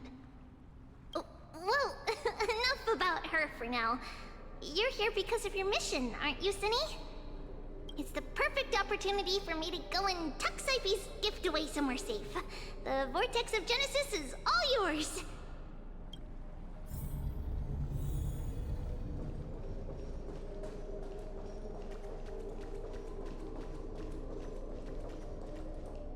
I will join the heroes of the prophecy to return to the sky and retrieve the core flame. All right. Ancestor, please bestow upon me your generous blessing. Converse with the ancestor.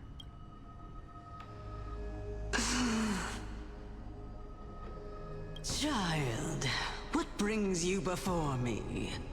Could it be you're a descendant of the Sky People? Why, yes, she is. Yes, I am Hyacinthia of the Twilight Courtyard, the successor of the Sky People's Flame Chase duty. You must be Gem Electra.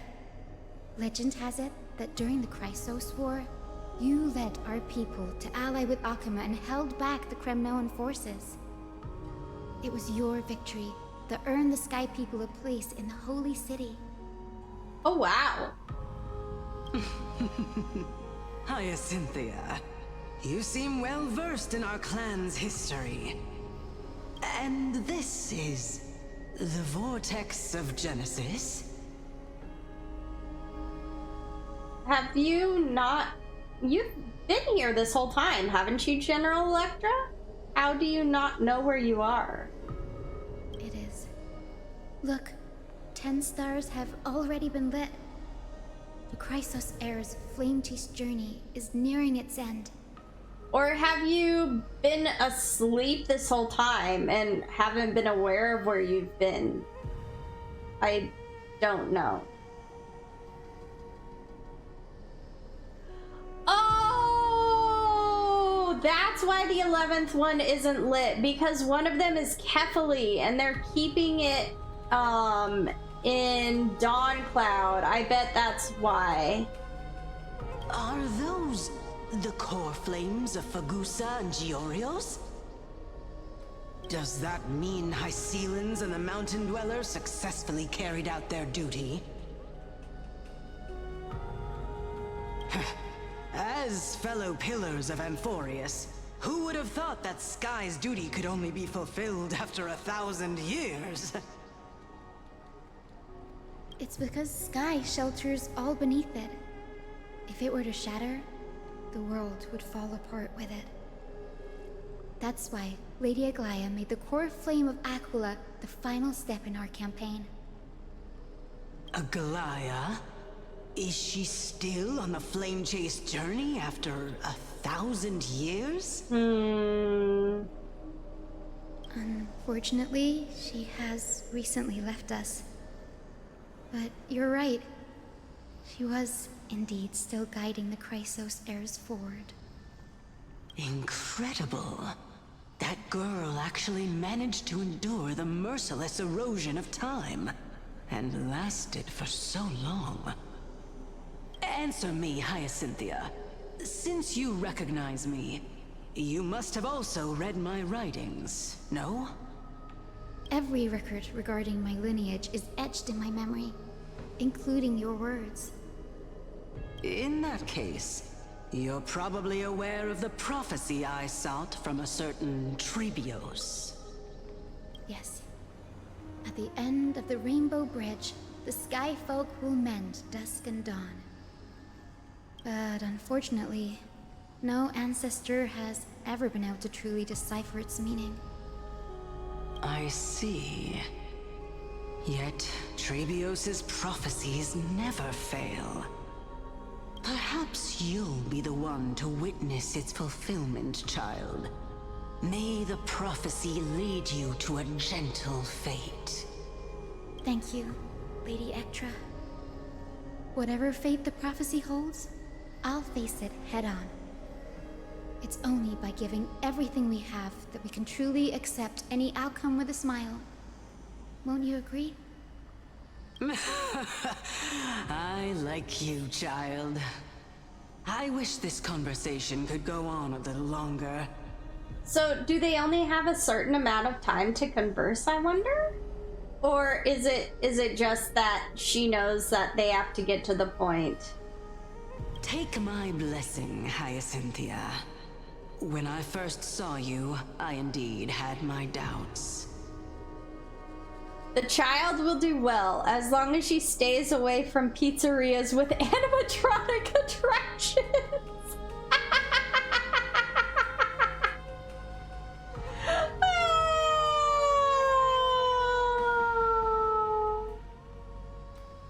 But your resolve has touched me. If Sky's divinity is fated to pass on, I hope it incorporates your optimism and kindness. Your blessing is a treasure beyond measure, General. Rest well. I'll make sure your gift is put to its best use. Your laugh is great, by the way. Oh, thank you.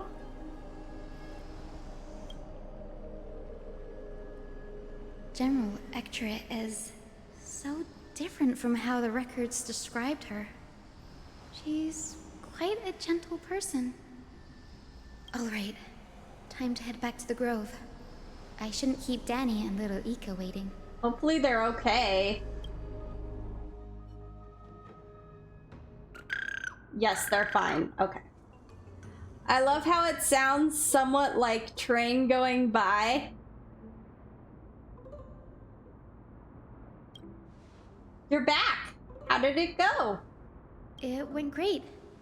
Your spirit water art was a huge help, Danny. Do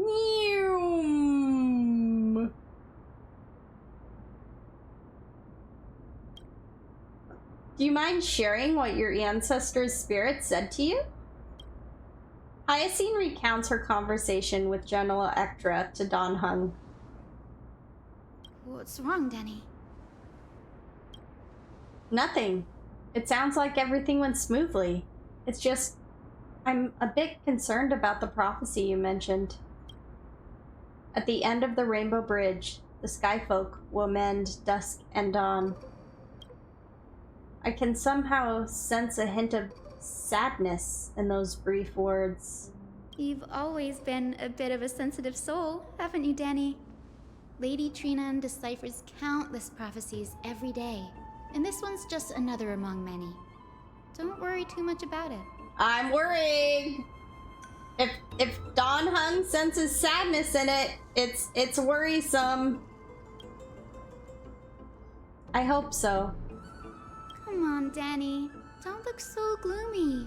We're gonna have to take a long trip for the final visit to the ancestors. Oh? Where are we going? Our final stop is Lord Mighty's home, Castrum Kremnos. Yeah! We're here. This is it. Do we get to see Mighty? Castrum Kremnos. Lord Mighty has been fighting the Black Tide here, alone day after day. I'm worried about him. He sent a message earlier, carried by thunder, warning us to watch out for the Flame Reaver's actions. That means he hasn't been consumed by the Black Tide's madness yet. We're here to complete an important mission. We shouldn't interfere with this battlefield. Don't you agree, Danny? I don't know. Maybe we should visit him and make sure he's okay. Say hello. We came all this way. He might like some company. Oh, Don Hung agrees. There. That sleeping spirit is my grandmother. Your grandmother? Yes, my grandmother Jacintha was a warrior. She represented the Twilight Courtyard in the Kremnos Festival. She fought her way through every challenge and reached the final stage of the Kremnos Festival. She was just one step away from securing a peace treaty for the Skyfolk, but was ultimately defeated by the champion warrior of that time. Oof. I've never looked too deeply into the details of such ritualistic violence. The scroll simply described it as a glorious duel. But behind the glorious duel was a tragic end. Not long after the festival, my grandmother's injuries worsened, and she passed away far from home. Aww. This prophecy tablet was left here by the Kremnoans to honor her final wish. Her death marked the final collapse of the Twilight Courtyard, already fragile under the shadow of war. And the Kremnoan warrior she fought against? Was Lord Krataros. Lord Krataros?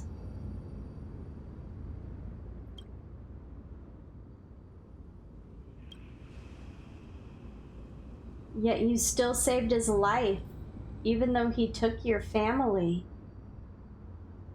Wow. Wait, is that... I think that's the guy with the, who's blind in one eye.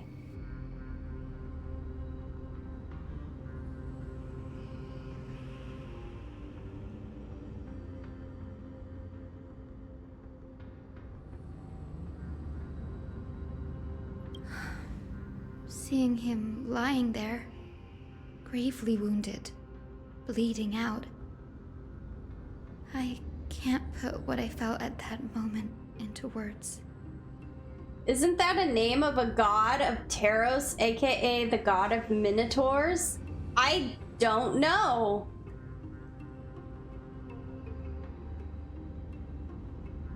I'm not sure.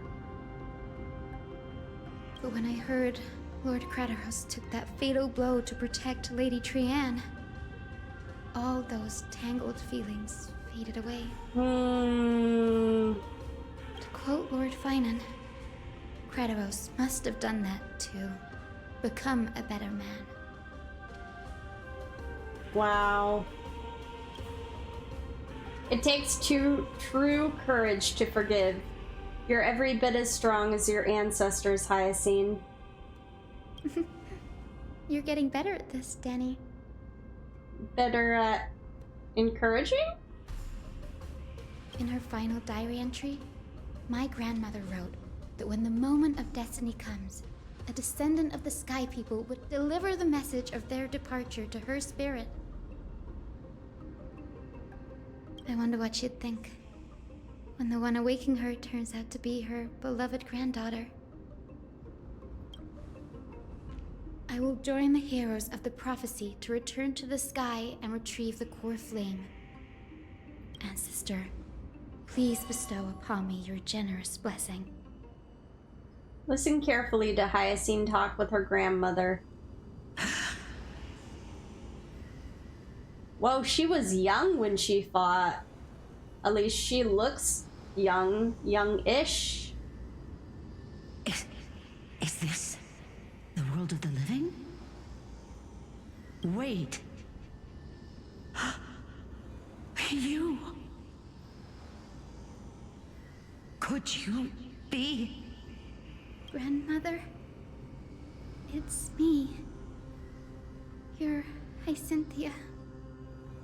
Hyacinthia, my little hummingbird. Why? How? Why is it you who awakened me? I have never imagined this.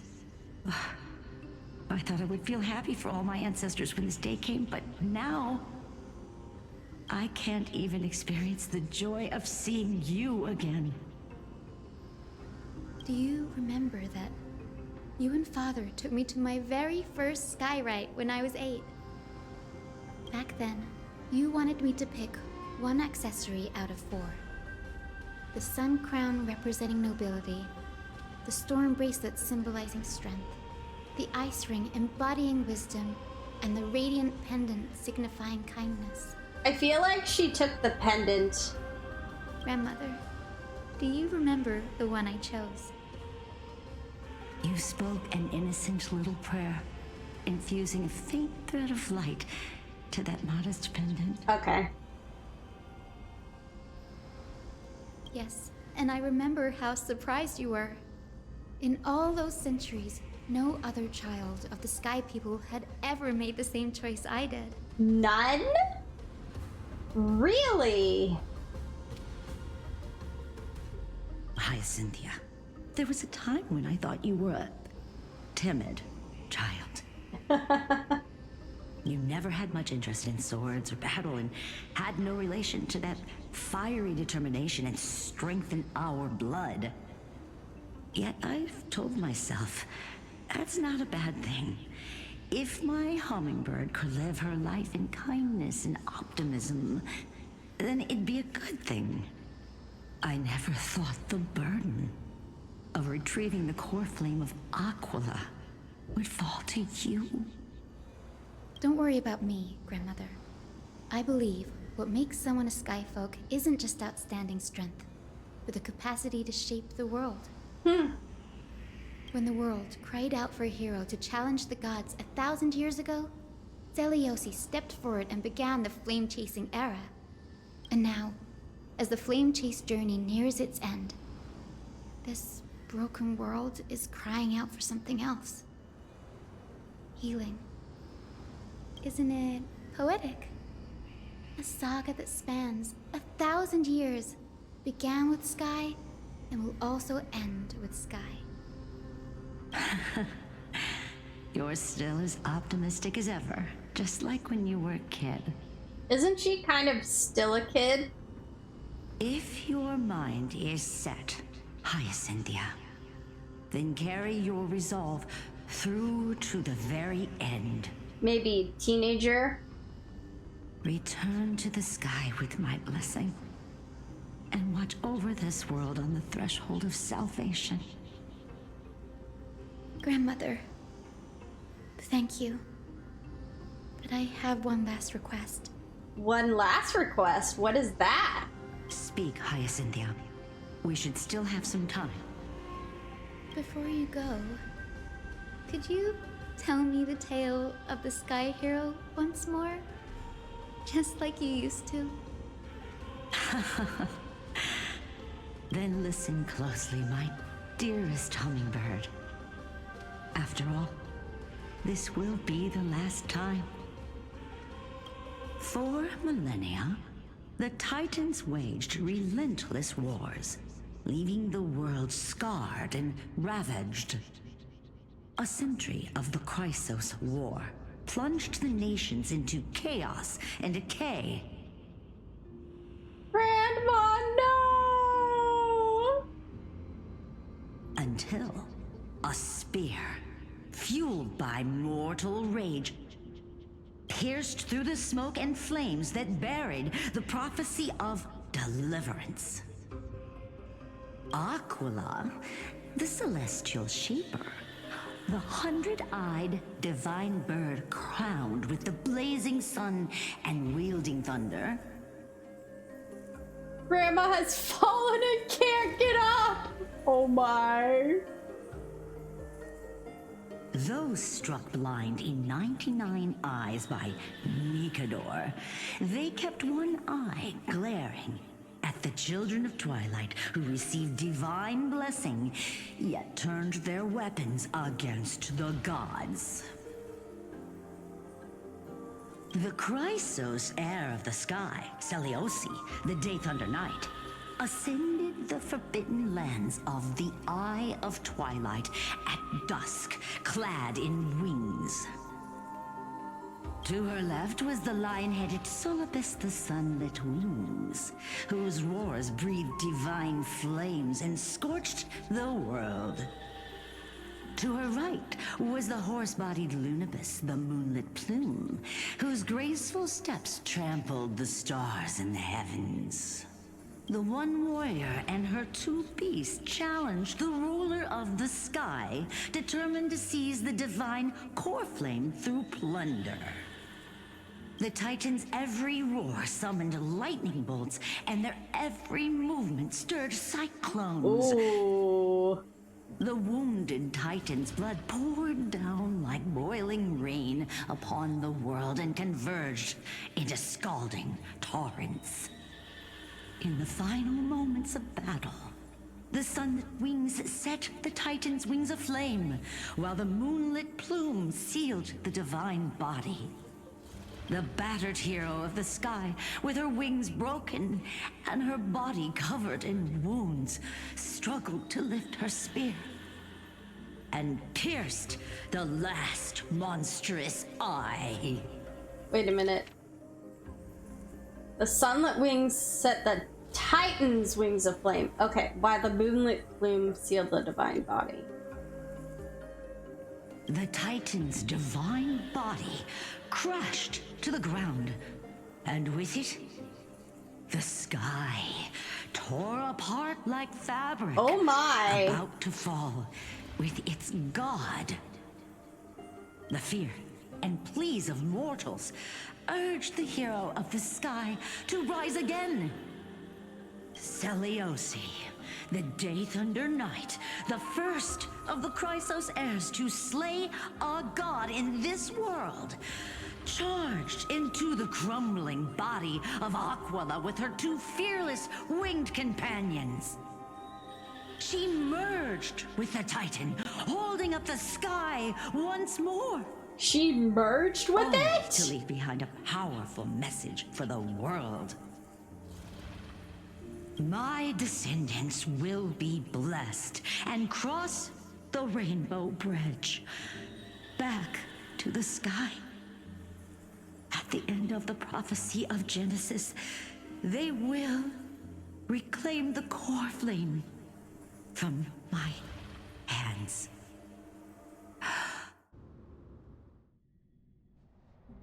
A few days later, at Dawn Cloud. Today's the day. Wow, I didn't expect it to be so lively up here. Are these people here to send off the Chrysos heirs? There's Svinen. Let's go talk to him.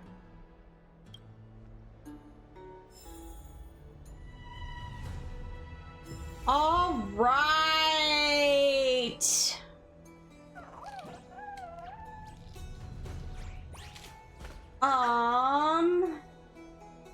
We are about to go.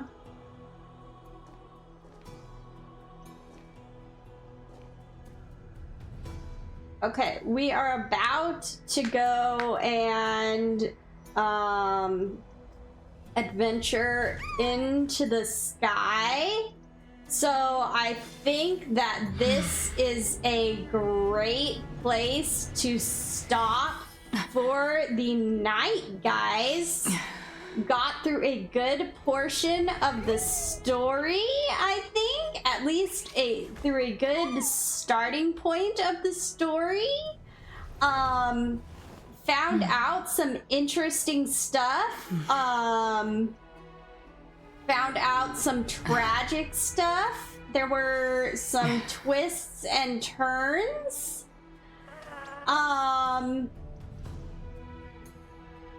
So yeah, it's very interesting so far, and it looks like it will be maybe a little bit intense next week. So we will continue it next week, and on Saturday and Sunday we will be playing a new game. So yeah, thank you guys so much for coming out and playing some Honkai Star Rail with me. I hope you all had a great evening / morning wherever you are at. And I hope you have a great rest of your evening / morning wherever you may be. Thank you so much to everyone who interacted in the chat. I love talking with my viewers. It makes my night so much more special. So thank you to everyone who did that, and to everyone who watched on Twitch and who is watching now on YouTube. Thank you. My cat says thank you as well. Thank you so much for coming out to my forest, everybody. Have an amazing one. Goodbye, everybody.